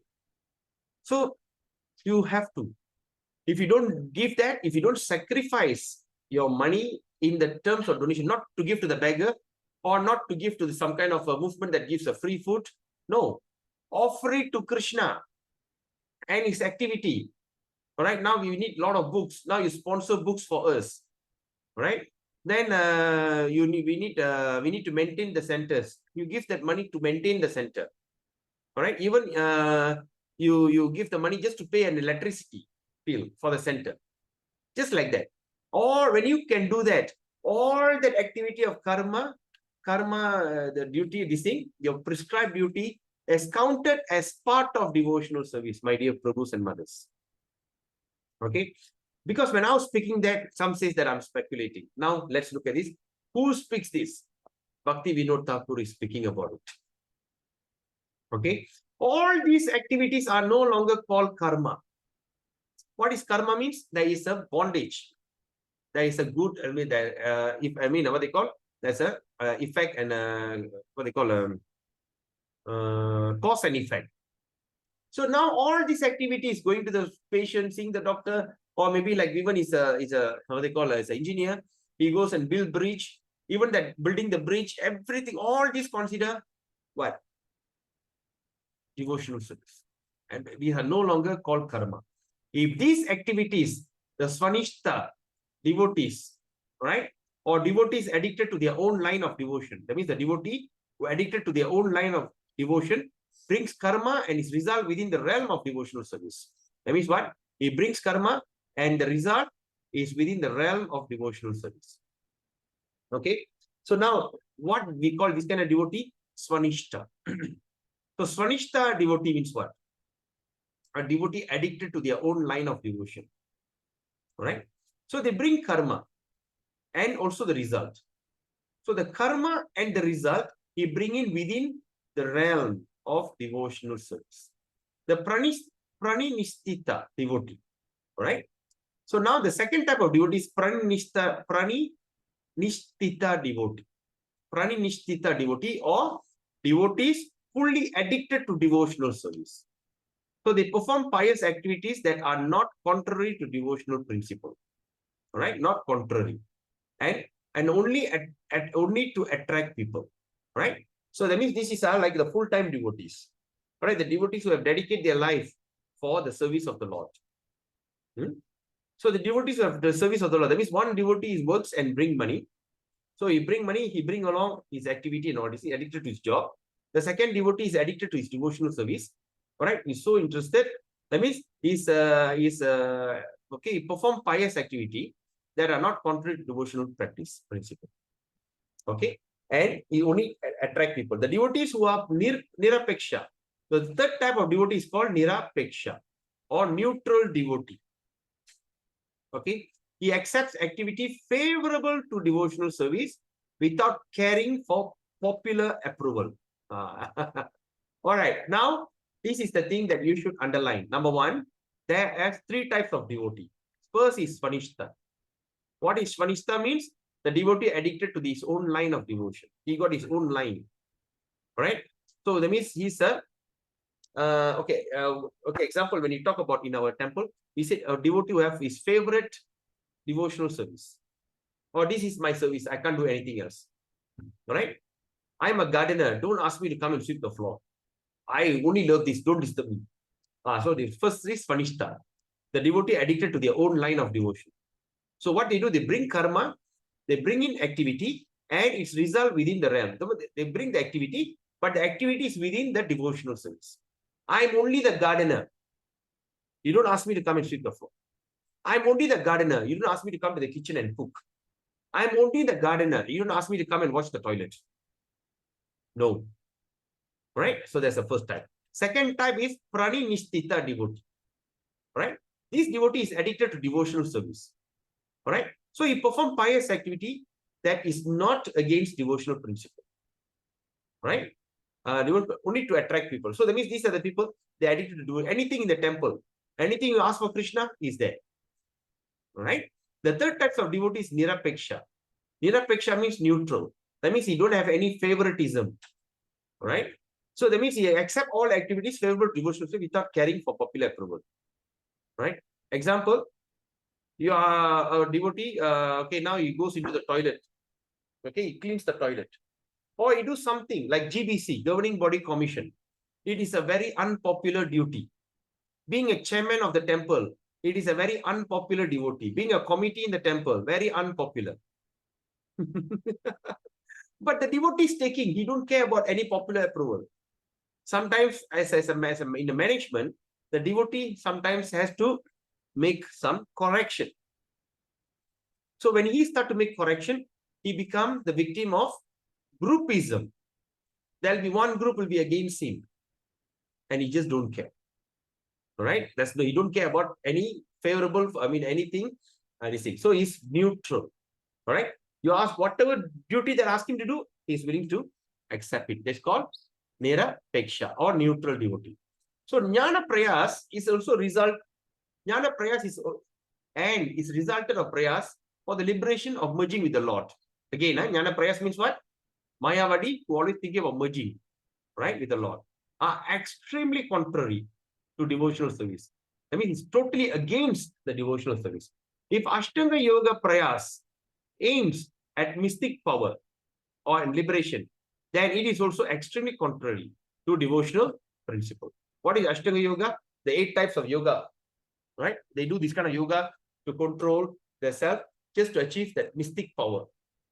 Okay, mystic power. Like for instance, even in Bhagavad Gita, I also explain what is Ashtanga Yoga. A person have to sit in one place, you have to control his breath. So all these things just to become, to get some mystic power, to become a magician. During Bhaktivinoda Thakur, he was in a village. Then suddenly people came and told him, "Oh, Babuji, yes, there's one yogi from this village returning from Himalayas. Right? He was meditating in Himalayas for 20 years. 20 years is coming, and he want to show some miracle." Really? Yes. So tomorrow he asked to all gather near the banks of the river. Right? The banks of the river Ganga. Ask them all ready, get ready. He want to show some magic show. Then what happened? Bhaktivinoda Thakur and all went and saw. So what was his mystic power? So after 20 years of practice, he says, "See, now I got all the power." Right? So what's the thing? He just walked on the river. The river. He just walked on the river and crossed the river. And Bhaktivinoda Thakur started to laugh. Stupid fellow. And everybody got a shock. See, why are you laughing, Babu? Why are you laughing? You know, I need to pay the 20 paisa to the boatman. He can help me to cross the river.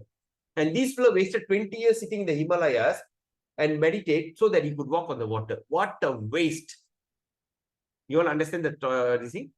So mystic power and liberation. This is so extremely contrary. Extremely contrary means is extremely against the devotional service. The rules of devotional practice and the knowledge of the living entities, relationship of simultaneously oneness and difference are the most natural. That means the rules of devotional service, okay, and the knowledge, which is the living, that means simultaneously one and difference, are the most natural and therefore devoid of prayas. Okay, that means the rules of devotional practice and the knowledge of the living entities, relation simultaneously oneness and difference. What is a simultaneous one? Is it? Achintya Beda Beda Tattva. Achintya Beda Abeda Tattva. All right, or Beda Beda Tattva. That means simultaneously one and different. All right, you are just like Krishna, but you are different. Just like a drop of water is ocean, or drop of sea water is still an ocean. Looks both are same, but it's different. It's a dot and there's a vast ocean. The fire and the spark both are same but different. So in the same situation they are one, but they are different. It's the natural, okay, and this is divide of prayers. This type of activity and knowledge is only accepted as a means. If they are accepted as a goal, so that means this knowledge, I am the drop of the sea and this thing simultaneously one and different, is to be accepted as a means of understanding, right? So these kind of things has to be accepted. If they are accepted as a goal, then they become source of fault. What does that mean? Oh, if I am the drop of the seawater, why not aspire to become the ocean? When I am the spark in the fire, why not I become the fire? Or in other words, when I am a minute form of Krishna, why not I become Krishna? So that means they become the source of the fault. So I will further explain this under Niyamagraha. So Bhaktivinoda Thakur is saying, I will further explain this under Niyamagraha in our following topics. The hard labor for activities like visiting holy places. Now let's look at this, right? It's going to be even more interesting, all right? The hard labor for activities like visiting the holy places, okay, is prayasa. It is also called prayasa. That is unfavorable for devotional service. Oh my God. What does that mean? The hard labor for activities. Even that means you work so hard to go to this kind of place like pilgrimage, right? Like you want to go to the place of pilgrimage, okay? Like this India, you go to India, Tirupati, you go to all these kind of Vrindavan, Mayapur. All these things, hard labor. Okay. Okay, to go even for holy place is also called prayas. And that is unfavorable to devotional service. If, however, one goes to the place of Krishna's pastime with greedy desire to awaken his ecstatic love for Krishna and to associate with devotees, then this is certainly devotional service and not useless prayers. So what does that mean? See, if we want to go to India, we want to go to Vrindavan, Mayapur, Tirupati, Jagannath Puri, all right? It's a hard labor. You have to work so hard. You have to accumulate the money, all right? Then you have to get a visa. Sometimes the visa they would reject. Then you have to apply back again. Then you have to travel from Ipoh or whatever place that you have to go to KL, another 3 hours journey. Then once you go there, you have to enter the park. Then you go there. You have to check in 3 hours or 4 hours earlier. Then after you check in, they ask you all these silly questions. They check, oh, this one cannot, that one cannot. Then you have to unpack your bag, throw things that is not wanted, then put back again, then go. Then after that, wait for 2 hours. And they ask you to come for a boarding. Then you take the bag and you have to walk, climb into the staircase, get into the plane, get your seat. After you get your seat, then they will be sitting and showing some kind of shows, what you should do, this and that. Then after that, you wait. Then only the plane take off. and the plane land, then you have to go through the immigration, then you have to chop your passport, then you go out, then you think they ask you, what did you bring? Do you bring gold, jewelry, and all this? Then after all this nonsense thing, you come out, then you have to wait for the rickshaw, or you have to get a bus. And of course, in India, you know, the people, the way they drive, they shake the whole vehicle. In Malaysia, we don't have that. We feel like all shaking. Then after that, your ears will be like deafening with all the honk. Oh my God, it's so irritating. It's so much of artwork endeavor. So, Bhaktivinoda Thakur saying, all these are useless, unfavorable to devotional service. But if one goes to the place of Krishna's pastime, that means your goal of going to Krishna's pastime like Vrindavan, right? We have studied that in our 9, 10, 11, 8, 9, 10, 11, right? 8, 9, 10, 11, or Nectar of instruction. What is the place of Krishna? Madhura. And what is above Madhura? Vrindavan. And after then, Govardhan. And above all the Govardhan, all the place is Radha Kund. So why we want to go there? Because we want to go there because I am so greedy, lauliam, greedy. Okay, greedy. That means I've got a burning desire to awaken my ecstatic love for Krishna, my bhava. I want to create that bhava. I am looking, where is that bhava? If Radha Kund, can you give me bhava? Can I get that bhava in Vrindavan? Can I go to Mayapur and get the bhava? Or can I go to Jagannath Puri, the place where that they call Garuda Stamba, the place that always Lord Chaitanya will be hugging and crying, missing. No, he'll be missing that Krishna and Radharani. He'll be hugging that Garuda Stamba and crying. Can I go there and hug that thing and start to feel? Can I get that bhava? Is it, I go to Kalpa Vraksha tree, right? Especially in Jagannath Puri. I don't know whether you have been to Jagannath Puri or not, but people have gone there. So people go and hug the Kalpa Vraksha. Kalpa Vraksha is fulfilling desire. It's a tree that fulfills all your desire. They go there and hug the tree and ask, oh dear Kalpa Vraksha, give me a good man or give me a good wife. Oh Kalpa Vraksha tree, don't have money, please give me money. All these are useless. The Kalpa Vraksha tree, you have to go and hug. Can you give me bhava? I want to know, how does it feel to be ecstatic? Can you show me what is bhava bhakti? So when we are eager, when we are greedy for that, right? And all this you can't do by yourself. Because when you are excited, you need to someone be with you. You need to have a partner in crime. No, you can't do everything by yourself, right? Even when Krishna was there, he was not alone enjoying himself. He had his Balaram. When he goes to all the houses of the gopis to break the pot, he had a partner in crime, Balaram. He followed him, break the pot, right? Then he eats that. And he, of course. So like that, you need to have your own partner in crime, or partner, your devotee partner, right? You go there, in that associate with the devotees. You are going there to search for the place where I can get my bhava. Right? Because you have understood nectar of instruction, nectar of devotion. You go there, you start to see different things. Oh, this is the place Krishna's pastime. And you remember what Krishna did here. All right, when I go to Radha Kund, you know why Radha Kund is so great? Because that's a place where Krishna and Radha had a beautiful time. And Krishna always remembers that and misses that place so much. And he said, this is the topmost place of devotion. Can I go there? Can I just take some water and sprinkle on my head? All right. So when I take the water, I remember Krishna and Radha were swimmed here. And they had an ambrosial pastime here. All the great acharyas, just name it, all the great Gaudiya Vaishnavas have taken a bath here.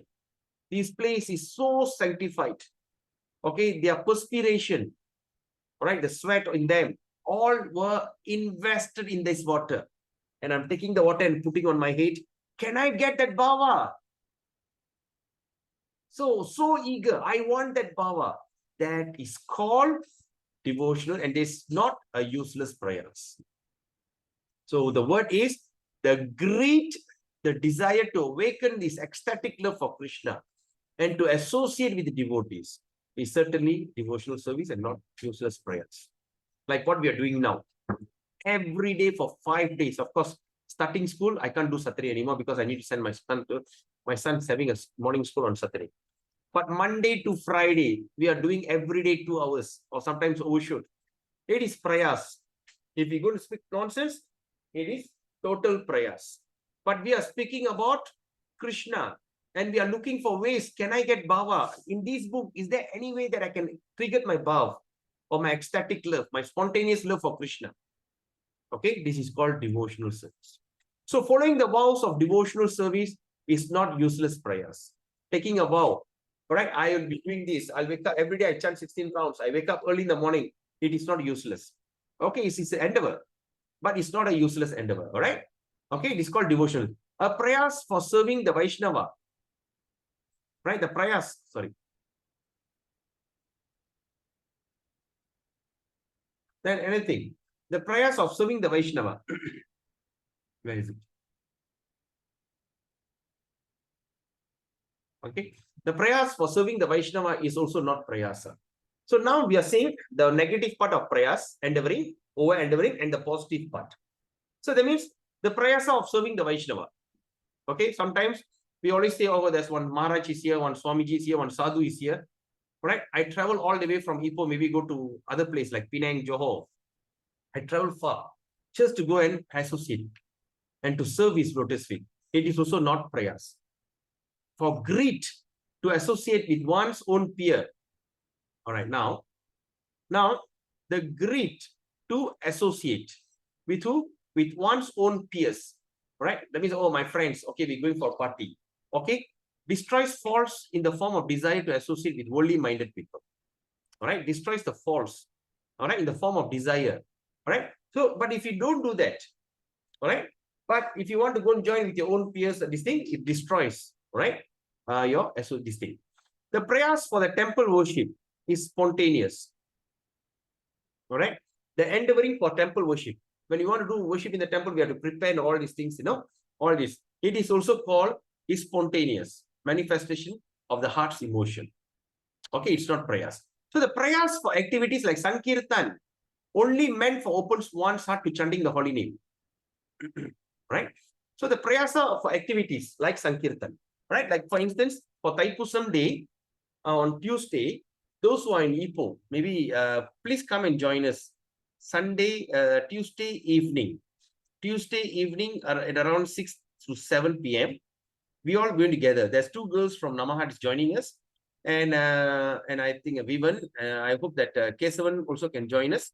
And if Rusan Mataji, if you want to experience what is Sankirtan is all about, please come and join us in our camp. Our camp is at near the what is that? St. John Ambulance Hall. Okay, our camp will be at St. John Ambulance Hall. We gather there. Okay. So what we're going to do, we're going to take some flyers and we're going to sing. I think roughly we're going to have something like 10 to 12 people. We all going to sing and dance on the street. All right. But don't feel so shy because everybody's dancing for Kavadi. We dance for Krishna. All right. So we're going to have that Sankirtan. So please come and join us. So that is not prayas. So activity for Sankirtan is only meant to open one's heart to chanting the holy name. Right? It's only open the thing. P-L-E-E-L. What does that mean, Mataji? Pla-il. What does that mean? I don't understand. Oh, okay. I'll post in the group. Sure. All right. So that is not prayas. So why we are doing Sankirtan? All right. Sankirtan for what? Because, where is it? Therefore, okay, Sankirtan to open one's heart to chanting the holy name. All right. There's 3 types of japa, chanting. Okay. Now we get a chance for Thaipusam. We're going to gather. We're going to sing and dance on the street. All right. But the thing is, Sankirtan means what actually? Sankirtan is okay. There's one thing is open chanting. The first chanting is japa. Japa means you are chanting in your mind. Chanting in your mind. Second is kirtan. That means your mouth is moving. No sound. Third is you are chanting. Hare Krishna, Krishna Krishna, Hare Ram, Ram Ram, Hare Hare. When the sound comes out from your mouth, it's called Sankirtan. So when you go to chant the holy name loudly, it is called Sankirtan. All right. At the same time, when we have the Sankirtan Yagya, we're going to join the thing, that's called also Sankirtan. Why? So that only meant to open one's heart to chanting the Lord's name. It is therefore extremely natural. It's very natural. There is no need of prayers in renunciation, right? Because there's no need of prayers in renunciation. See, in order to renounce, in order to accept sannyas, it takes a lot of endeavor.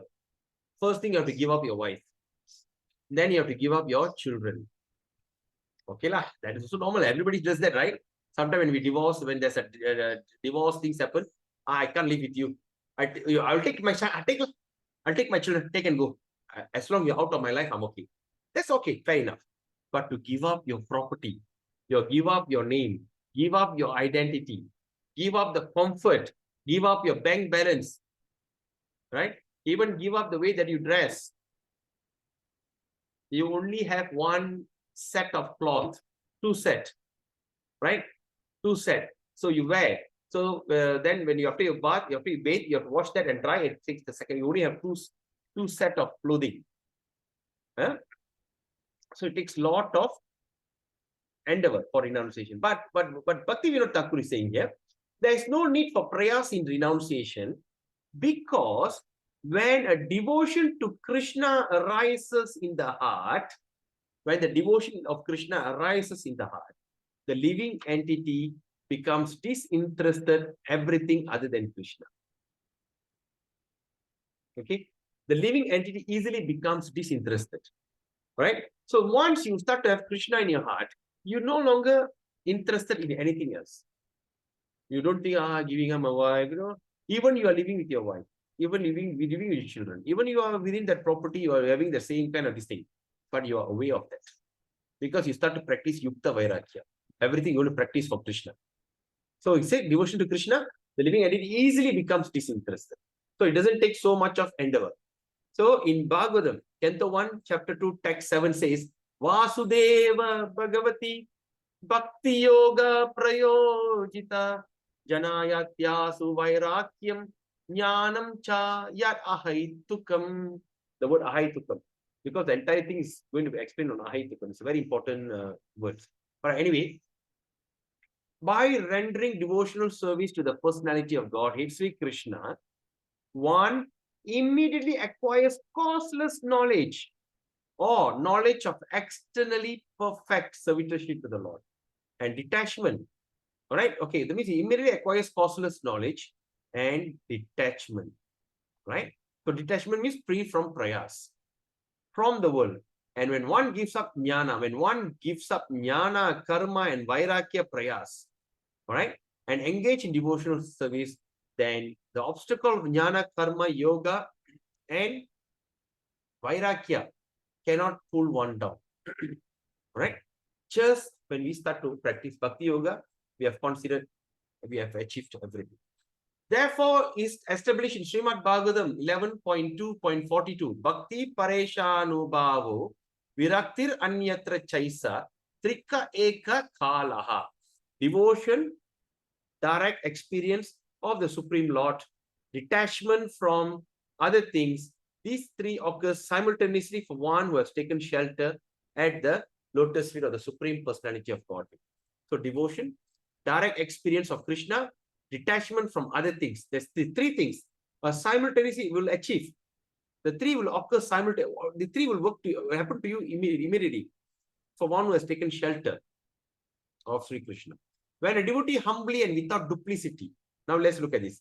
When a devotee humbly and without duplicity, there's no duplicate, you don't cheat, chants and remembers the holy name of Krishna, then the real intelligence easily awaken in this way. What is that? I am spiritual, particle of servant. Okay. All right. So, I am spiritual particle, servant of Krishna. Krishna is my eternal Lord. Surrender to the lotus feet of surrender to Krishna's lotus feet is my eternal nature. This world is like a traveler's warehouse, and to be attached to anything in this world will not give me eternal happiness. What does that mean? Right? What does that mean? So the meaning says that I am spiritual particle. I am part of Krishna. And Krishna is my eternal Lord. He is my Lord. And surrender to him, it is my nature. Okay. And this world is just like a lodge, traveler's lodge. That means you're traveling. Sometimes when you travel, you just go to the motel or hotel, you go to the lodge, just book for one night, just sleep, and next day you just move on. So this world, it is like traveler's lodge or traveler's rest house. Then after that, the fifth, to be attached to anything of this world. If you are going to attach to anything in this world, will not give you happiness, eternal happiness. Just like this, a practitioner soon become all perfected. Just like this, a practitioner, a bhakti yogi, will eventually become all perfection. Okay. Vairagya prayas. Vairagya means what they call determination.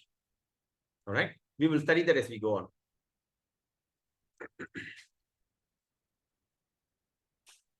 Okay, I think we are going to be end. There's another more. Okay, we are towards the end of this second topic. We are just in time. Just give me another few more moments. All right. So jnana prayas, karma prayas, yoga prayas, mukti prayas, all as well as over endeavoring for material enjoyment. That's called vairagya prayas, Mataji. All right, endeavoring for material enjoyment, worldly achievement, and association with materialistic people, and all are hostile principle for one who has taken shelter to the holy name. What does that mean? Right? So that means jnana prayas, as we have studied. Okay, karma prayas, endeavoring, yoga prayas, right?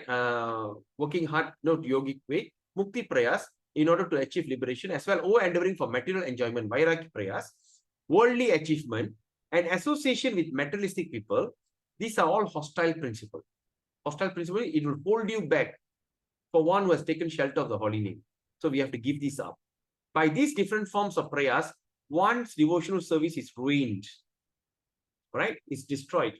If you're going to practice any of these, that means by all these kind of things, one's devotional service, it is spoiled. The prayers for attaining pratistha or fame. Okay, that's also another thing. The prayers for attaining pratistha, I want name and fame, is the lowest of all prayers. Right? So, if we have that idea, I want to do this service so that I want to be recognized. Oh, this guy is doing, okay, like for instance, Padita Tarna doing everyday class.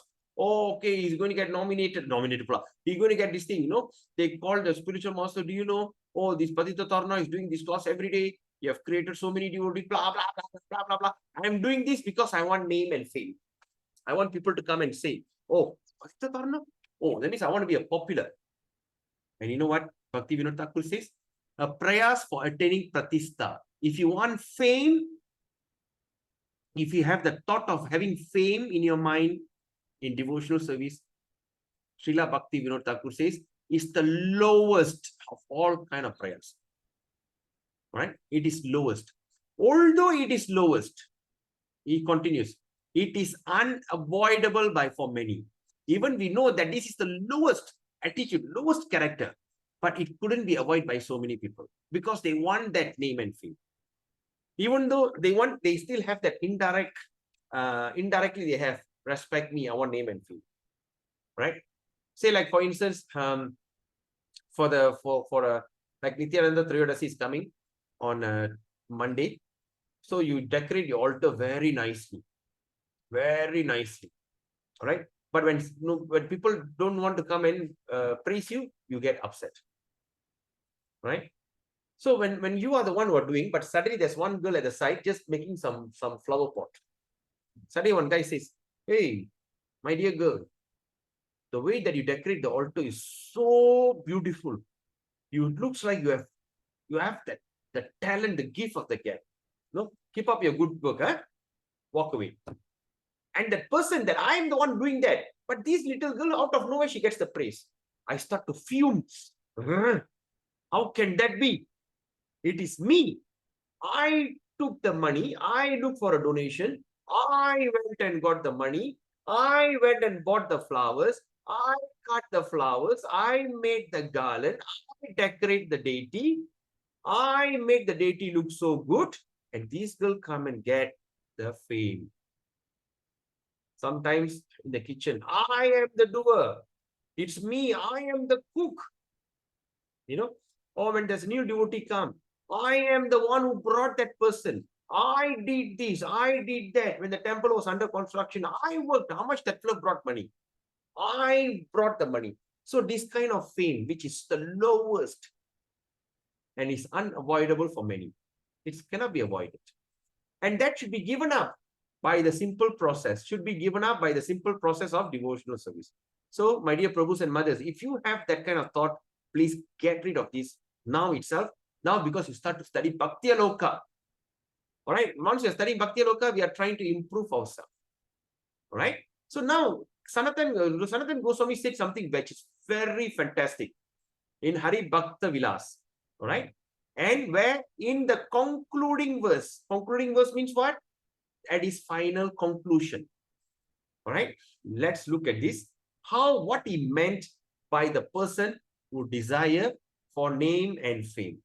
Okay, what are the conditions for those people? If you have any of these thoughts, think about what you're going to study now. Hari Bhakti Vilas, Sanatan Goswami mentioned, Sarva Tyagepya Aheyayaha Sarva Anartha Bhuvaschate. Sarva Anartha Bhuvaschate Kuryu Pratistavitstaya Yatnam Ashparshane Varam. What he says? Even if one can give up all material desire, a person can give up, but the desire for fame is very difficult to give up. All right. So the desire for the fame, okay, the desire for the fame, which is like compared to a stool. What is stool? Stool means what? Shit. Right? Motion. You know, sometimes we go toilet, we pass motion, pass stool, or we call shit. So desiring for fame is compared to a shit. Think about it. Compared to a stool. And it is the root cause of all anarthas. All right? Sarva anartha bhuvas. Sarva anartha is the root cause of all anarthas. All that anartha seems unwanted thing. That is the root. What is that? I want that fame. And Sanatan Goswami is saying, the thought of having name and fame, it is just compared to a shit or stool. Malam. Malathukku samam. Malam. Therefore, one should carefully avoid touching the stool-like desire. That means he should be very careful not to touch this stool-like desire for fame. Right? Sometimes when you walk on the street, when you see a shit, dog stool, dog shit, cat stool and all this, can we just walk on it? No, just so disgusting. Right? Okay, try to avoid. We don't want to step on it. And imagine you stepped on it. I believe all of you have experienced that.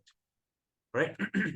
Imagine you're walking, suddenly there's a lump of dog shit and you stepped on it. And how disgusting. Just remember, think about it, how disgusting you feel. How annoying, even if it's a cat shit, is even terrible. Extremely smelly. Say a fresh cat shit or dog shit. And you stepped on it. And you feel like taking the stone and bang the dog. You feel like killing the dog. You feel like so disgusted. And imagine, my dear Prabhus and mothers, I am not saying, Sanatan Goswami saying, Hari Bhakti Vilas, at where he said, at the concluding verse, that means the conclusion of all these things, Sarva Tyage Pyaheyayaha, Sarva Anartha Bhuvaschate, Kuryu Pratistavistaya, Yatram Ashparshane Varam. One can easily give up all material desire, but the desire for fame is very difficult. You are telling me to do this? You know who am I? Only I can do that. I could prashadam. I did it. I did it. I. Anartha, fame. Nobody respect me. I get very fed up. I think this is not my place. I rather move out from the temple. Why? Nobody respect me, Prabhu. I do so much of things. The temple management, nobody cares about me. I think it's not worth it. You think they all can do? It's me. That means desiring. So desire for fame is compared to a stool and is the root cause of all anarthas. Therefore, one should carefully avoid touching the stool-like desire for fame. Please underline this statement. Therefore, Sanatana Goswami stated in Hari Bhakti Vilas. Underline Hari Bhakti Vilas. Okay. And underline this word. Even if one can give up, you should take this out, print it out, and paste it on your wall. Paste it on your wall. Paste it everywhere. Before anything could come, just start to think about this. All right. Oh, sometimes we cannot remember. Just remember, when you think you want name and fame, you are just asking, you just want to enjoy the stool. You just think about the dog shit on the street, you want to take it and play on your hand. And you feel very disgusted. I know it's totally disgusting for me to say that, but this is very dangerous. All right. Why all that other anarthas, they were not mentioned like this? All right. Desire for wealth, desire for women, desire for name, desire for, why all these are not? Only the fame. Sanatana Goswami have said a strong statement. That is the stool. You want to touch, you want to enjoy, you want to get name and fame, you are simply playing with the stool. So a practicing devotee should pass his life in a natural occupation that is favorable to devotional service. And he should chant and remember the holy names with knowledge of his relationship with the Lord. This process of worship without prayas again has two different kinds of application. For householder and for renunciate. All right, for householder and renunciate. So making varnashram favorable is of devotional service. The householder should always pass his life engaged in devotional service free from prayers.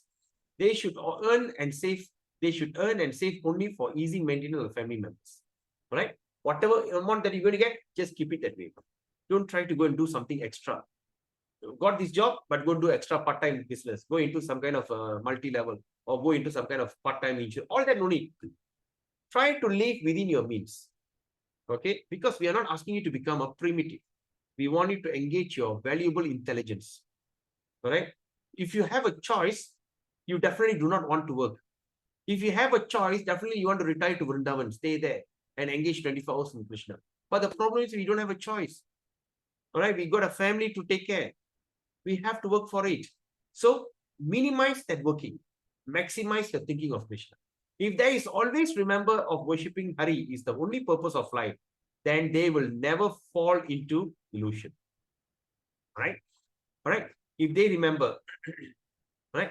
If they always remember that worshipping Hari, all right, is the only purpose of life, okay, they will never fall into any illusion. In happiness and distress, right? In good fortune and bad, if there's a good or bad thing, in waking up or asleep, right? In every condition, I mean, Bhaktivinoda Thakur says, in every condition, worshipping Hari will quickly be perfected. And the renunciate should not save at all. He should maintain his body by daily begging alms and thus engage in devotional service. They should not stay in any enterprise. By entering into enterprise, he's at fault. All right. So renunciate like sannyasi and everything. He shouldn't enter into any business place or anything. He just simply need to beg and take the money and maintain his life. Right. By entering into enterprise, his fault. The more he worships the Lord with humility and simplicity, the more he will understand Krishna. By his mercy, as stated by Lord Brahma, Srimad Bhagavatam 10.14.8, 10.14.8, Tattenu kampam susamikshmano bunyana evatma kritam vipakam kritva vapurbir vidadan namaste jiveta yo mukti pade sadaya bhak.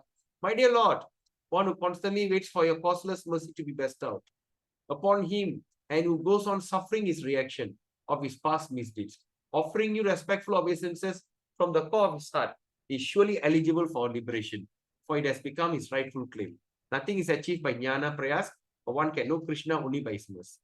That means when we are struggling, right? We are struggling because of our suffering from a reaction from our past misdeeds. Okay, We are struggling and all these, and even in that struggle, you still offer your obeisances to the Lord, right? You still offer.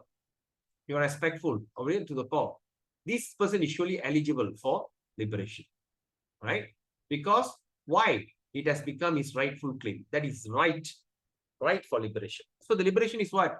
Not to be liberated to go to heaven, liberated from this material condition of life, to go back to the eternal servitorship at the lotus feet of Sri Krishna. Atapete Deva. Okay, therefore Srimad Bhagavatam, Canto 10, 14, 29 says, Atapite Deva Padambujam Dvaya Prasada Leshanugritta Evahi Janati Tatvam Bhagavan Machinno Nachanya Ekopi Chiram Vichinman. My Lord, if one is favored by even slight trace of the mercy of your lotus feet, if one is favored even by slight trace of the mercy of your lotus feet, he can understand the greatness of your personality. By those who speculate to understand the supreme personality of Godhead are unable to know you, even though they continue to study the Vedas for many, many years. If one takes shelter of the holy name with humility, then by the mercy of the Lord, without prayers, all knowledge of the absolute truth and should be known awakens within the heart of the simple devotee. This knowledge is never attained by independent prayers. All right, with this we end the session. So the conclusion is what? If one takes shelter of the holy name, take the shelter of the holy name, humility, with humbling. Every day beg Nama Prabhu, my dear Nama Prabhu, please come and dance on my tongue. Oh Nama Prabhu, I'm suffering from jaundice. I suffered from these kind of, what do you call? What is the word jaundice? Avidya. Avidya. I'm suffering from the jaundice of avidya, ignorance. Not one time, not many times. Since time immemorial. For millions and trillions of births I've taken in this material world, I've suffered and I'm going on suffering. My tongue has hardened as hard as a diamond, as a rock. All right, even rock can be broken, but diamond can't. Right? Diamond, take another diamond to cut the diamond. Becomes so hardened. It vibrates for all mundane. It vibrates for all mundane nonsense things. All right? Rajalpa. All kind of mundane talks. All kind of mundane things. My tongue first class. But to chant your holy name, my tongue become hardened. That shows that how ignorant I am. I'm extremely ignorant. I'm extremely fallen. Right? And by the mercy of my spiritual master, I've somehow or other has come to this level. My spiritual master keep insisting on me. You chant Hare Krishna, your life will be perfected. And I believe, right, as I am the servant of your pure devotee, kindly give me a little tenderness in my tongue. I'm not asking you to remove the entire hardened tongue. Just give me a little flexibility. At least allow me to chant your holy name and to get the taste. I'm wondering what is the taste is all about. At least once is enough. Even though I'm going to get liberated, even I'm going to go back to Godhead, all that are secondary. Right? But right now, I like to experience the chanting of your holy name. I want to see the sweetness of your name. All right? So through that, I can come out from this avidya. My jaundice-like tongue will recover. Enough is enough, my Lord. Enough is enough. Millions and trillions of births I've come through this way. And I would like to put a full stop to it. But of course, I am not in the position to do it. So through the mercy of my spiritual master, entire Guru Varga, Guru Parambara, and by the mercy of Gopis and especially your most beloved devotee, Radha Rani, I think I can get it. But please give me that little dot of mercy.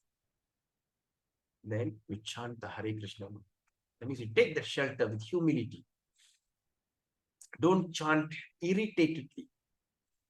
Yeah, I've not finished yet. Hare Krishna. Sometimes when you do group japa, you can get so annoyed. Until one day I told the devotee, hey, excuse me. Are you what? Are you doing some kind of Indian mantra? No, right Indian, they'll be singing one kind of mantra, Aborigine. Huh? I say, why? What are you doing? You are singing.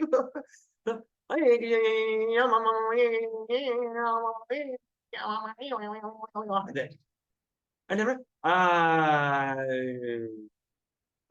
suddenly, suddenly, can you imagine when you sit beside him and chant? Oh my God. So, this is the way. Pray to the Lord. Chant your 16 rounds. There's no other way you can be perfected other than chanting your Hare Krishna Mahamantra. Pray to Lord. Pray to Krishna. Please give me that little taste. Right? Right? Please give me that.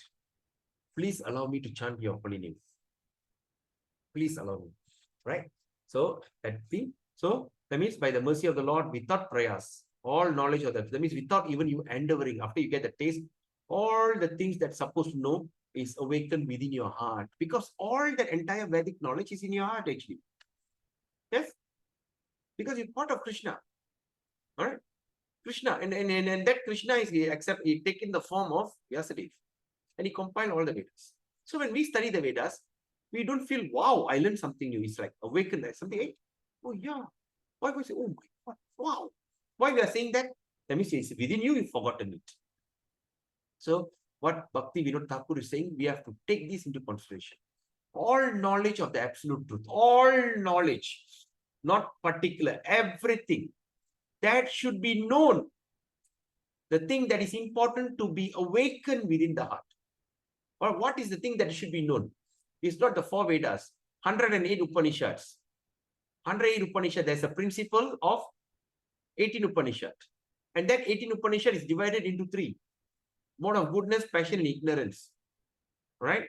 Like the Upanishad, what went to slaughter the goat and all this. This is Mundaka, Markandeya Upanishad. All these, there's a 3 mode of it. So all these are actually not important. Among all the Upanishads, Isha Upanishad is something we have taken into reference. Right? Then like that, then after the Gita Upanishad, like Bhagavad Gita, also known as Gita Upanishad. All these, that means all the things that should be known, it's awakened within the heart of the simple devotee. So the word is simple devotee. What does that mean? If as long as you keep your life simple living, keep it simple, don't complicate your life, just in simple state of mind, surrender and worship the Lord, the knowledge is never attained. Okay, this thing you will attain. But at the same time, Krishna say also want this knowledge is never attained by independent prayers. If other than this, if a person try to work hard to achieve something, it will never achieve. So with that, we end the session. We will start Prajalpa or idle talking. The Prajalpa or idle talking is going to be the next topic on next Thursday. Because tomorrow Tuesday, so devotees are getting ready for preparation for Nityananda Triyodasi on Monday. On Monday, please try to go to your nearest ISKCON temple. I think it's going to be a morning program, or some temple is an evening program. Don't miss that opportunity, right? And on Sunday, most probably I'll be visiting SGMKL. I'm coming to Kuala Lumpur. All right, I've not decided yet. Early in the morning, we thought of taking a drive down. All right, most probably, if at all I'm coming, so I'd like to meet some of you KL devotees. All right, definitely I'd like to meet all of you. But not decided, not confirmed. I'll update in the group. Okay, that's the second thing. On Taipusam, on Tuesday is a Taipusam. It's the day that the whole Hindu community will be celebrating, all in a festive mood. So when everybody's in festive mood, it's the best opportunity for us to reach out to so many people and encourage them to chant Hare Krishna and also to distribute Bhagavad Gita to them. So those people who are interested can join if you're in Ipoh. We are going to meet at Tuesday. On a Tuesday morning, most likely we're going to cook. And Tuesday evening, we're going to do this, what they call, the distribution of the holy name. We're going to do this thing and we're going to distribute books. And the books that I'm planning to distribute is Nectar of Instruction. Let everybody relish Nectar of Instruction, right? So then after that, we're also going to collect some, we're going to take the undil, all right, take some donation. to maintain our centers like Bhakti Yoga Center and also to maintain our ISKCON Center. So we're going to do that. So those who have not experienced it, please come and experience it. Don't feel shy. Don't think, I'm old. Your soul is not old. Only your body is aging. All right. So like Jagannath Das Babaji is 120 years old. When he went to the place of pilgrimage, 120 or 130 is very old, right? So he was just became like a bow. You know, you're so thin, you know, you just sit like this. And used to carry him on the basket. So Bhaktivinoda Thakur took him to find the place where Lord Chaitanya was born. Suddenly he went to the place where Lord Chaitanya was born. He suddenly leaped out from the basket. He jumped from the basket with a race and he jumped and he fell and after that he started jumping and leaping. Right? So you're not old. Or I should say you're not old enough. So go and engage yourself in this Taipusam, engage in Krishna consciousness. And I tell you, the life of Krishna consciousness is very beautiful. All right. Then Tuesday, on Wednesday, of course, after all the service, devotees will be extremely tired. Extremely tired on Wednesday. So Wednesday, we don't do the class. So we're going to continue Prajalpa or idle talking or talking nonsense on Thursday. All right. So today is Saturday. So Sunday, Monday, Tuesday, Wednesday is a 4 days break. We continue our discussion on what day? On Thursday. All right. Until then, please go through the book. Please go through the recording and please try to go into try to meditate yourself. Go try to deep into these two instructions, Atyahara and what's the word? Huh? What is it? Prayasas. Atyahara and Prayasa. These two things will totally destroy your bhakti. And see and try to check and balance. Again, let me tell you, you must have a journal with you.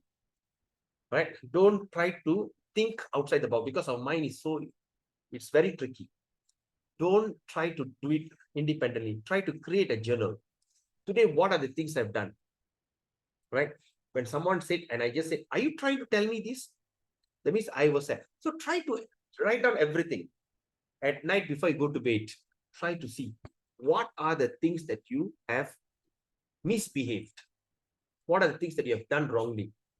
And after the understanding from Bhagavad Gita and Nectar of Instruction and of course Bhaktiyaloka, try to rectify. Oh, today I became so egoistic. Right? I did something because I want some name. I didn't tell them, but indirectly, I wish you enjoyed the prasadam because you are a very good cook. You know, indirectly, that means, oh, well, yeah, nice. Oh, prasadam was nice. But in your heart will be boiling. Tell la, fantastic. You know, oh, just ask la, who cooked? You want to know indirectly. So what do? You had that thought, you write down. So what I did today, I played with the stool. All right, it's very disgusting. I played with the stool, a disgusting stool. I played in my hand.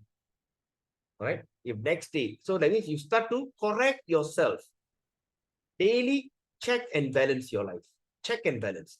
When next day, when you get that opportunity, when someone come and say, you cook something very nice, you don't have anything. Oh, Prabhu, Mataji, you cook so nicely. Hare Krishna. It's not I cook.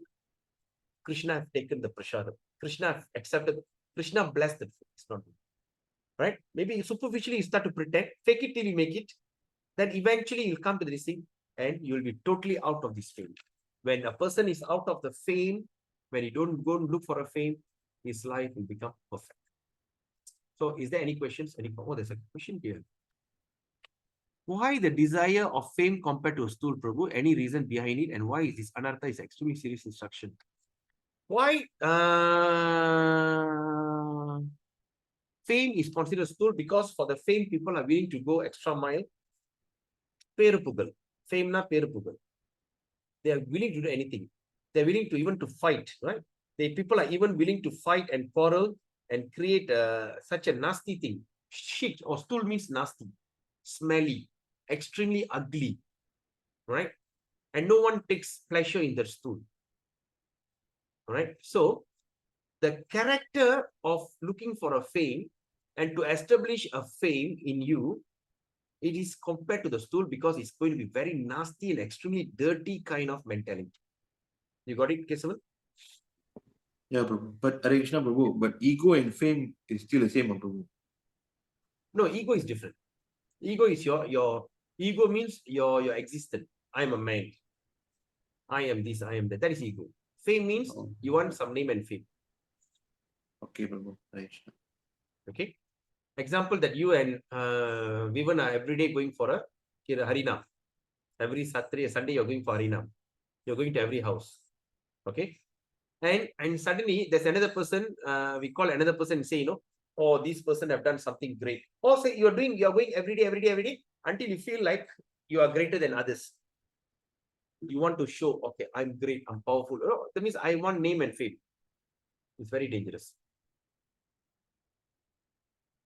When I distributed 5,000 books in 2020, 21, I was just curious, you know, why people are not talking about it. The fame, the thought is really came to me. When people distribute 10 books itself, they start to like, hoo-ha. But I distributed 5,400 Bhagavad Gita in 10 months, 200 sets of Bhagavatam, right? How come nobody's talking about it? How come nobody called me up and give me recognition? But my good fortune, I'm telling you, I'm really honestly good fortune. I was not very interested in this name and fame. You know why? Because Krishna has given me too much of name and fame in my business life. As a Forex trainer, as a Forex coach, I got too much of name and fame. Until people used to call me Sifu, they do totally a different kind of thing. Until got really fed up. Until I just, so I was like, but it is very important not to have that. It wants that anarthas means unwanted impurities. All right, that's called anartha. The second question, and why this anarthas is extremely serious instruction, because anarthas will destroy your bhakti. Okay, anarthas will destroy your bhakti. Okay, example like your unwanted. Anarthas also can consider ego. Your character, your bad character, your bad habits is all called anarthas. Right? So that's why it's a very serious thing, because you need to get rid of all the bad things to be a good person. Because Krishna only take the best of living entities to back to his place. He doesn't take 6:30. He doesn't take anybody still have pollution in mind. He doesn't take anybody who have some kind of ill thought in his mind. So among the living entities, the best will come and stay with me. Krishna will take you. Because once you go there, you have no time for all these things. All right? Shanti Mataji, is it wrong then to have title Datoship when you are... See, Datoship and Tantriship is an offering by the federal government or a state government in recognition of your worldly duty. There's no harm with it. All right? There's no harm with it. But if you're going to use that title to serve Krishna, it's glorious. If you're going to use that title for your false ego, it's not good. I have seen with my eyes. You know, sometimes these Dattofler, they got a emblem in front of the car. In the front and back of the car, they got an emblem. Datto. They go and park. They won't pay the parking fee. And it happens to be a brand new parking inspector. Okay, constable, brand new guy. He doesn't know that. He saw that car, no parking coupon. He wrote the summon and put on that. And the guy came, he says, you know who am I? You know who am I? He's wondering, who are you? I'm a Datto. He says, so what? You didn't pay a parking fee to I am Datto, you don't try to play the fool. Can't I go there? Oh, I'm Datto. Padita Tarna, Datto Punidan. My real name is Punidan. Datto Punidan. All right. To go for it, of course, is prayasa. Because when I was in the business, I really worked on Datoship. Right? Only thing is I wasted my money. Right? I have to pay here, pay there. Then sometimes you have to give some donation. If the policeman wants to play golf, I have to sponsor hamper. All kind of rubbish. Why? Once you get Dato, you get all easy access. You go to any government office. Yes, you are Dato Punidan. Dato, Datang, sit down. You go to, that is bad. But if you are a Dato and you come and serve Krishna, yeah, when you say, okay, now Dato so and so is coming and giving a class, all right, just like That means you are using your influence, especially sometimes when you deal with government sectors. So sometimes when you do government sector, sometimes they ask you to ask some question, this and that, like sometimes you will be called by the ROS, Registrar of Society, for some explanation. You go there, right? Then, yes, I'm Dato Chanti. Dato, oh yeah, Dato. So apa you nak tahu? Adalah Dato, tell me lah what is this? Okay, Dato, okay, Dato. Your title carries weight. Utilize it for Krishna, no harm. Okay, Mataji? Shanti Mataji? Okay, Prabhu. Thank you, Prabhu. So Shanti Mataji is already Dato, I think, or Datin. Are you a Dato or Datin? No, nothing. Just a simple housewife. Thank you. That is you're a Datin lah. Your husband is a Dato. I'm a grandmother. Yes, I'm a Dato. Dato. Yeah, yes. So everything can be used. That's why we studied yesterday Yukta Vairagya. Yukta Vairagya, use your title, use your name, use your fame. All right, like for instance, in Ipoh, we had this Dato Dr. Majumdar, a famous psychiatric, famous doctor, also known as Mother Teresa of Malaysia. She was our backbone in ISKCON Ipoh, but of course, she's now extremely old. Right, she's nearing 100. When she was actively involved, we received so many benefits. She just need to go there. Yes, Kwanini, Dato Dr. Majumdar. Oh, Dato Dr. Majumdar. Oh, Dato, Data.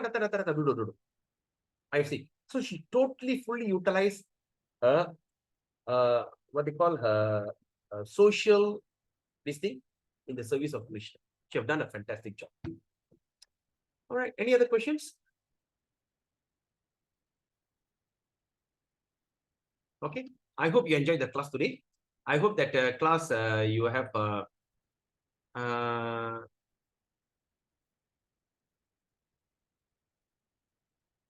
right. So I hope that you have learned something, and I've learned a lot, of course, because we are discussing. I'm not teaching. We are discussing, and I hope that you have one or two takeaway. Just one person. Can you tell me what is the one takeaway today? What's something that you have never heard, you heard here, that you feel inspired? Anyone? Come on, quickly. It's 10:36. Are you all around? Yes, even Prabhu. Hare Krishna Prabhu. The prayasas regarding to Jnana Prayasa and Karma Prayasa. So it's very new, Prabhu. The detail Yes. on Jnana Prayasa and Very good. Karma So now Prayasa. we can do the comparison, right? Jnana Prayas and Karma Prayas. So that means anytime that we are doing, are we in Yes, Jnana Prabhu. Prayas? So we can check and balance. Very good. Fantastic. Okay. Anybody else want to share? Or if you think you don't want to share, maybe you want to share in the group. Or up to you. Okay. So with that, we have yes. Kesavan, you want to say something? I heard you want to say. No. Yes, I think Kesan Prabhu want to ask. Okay, so you want to ask something?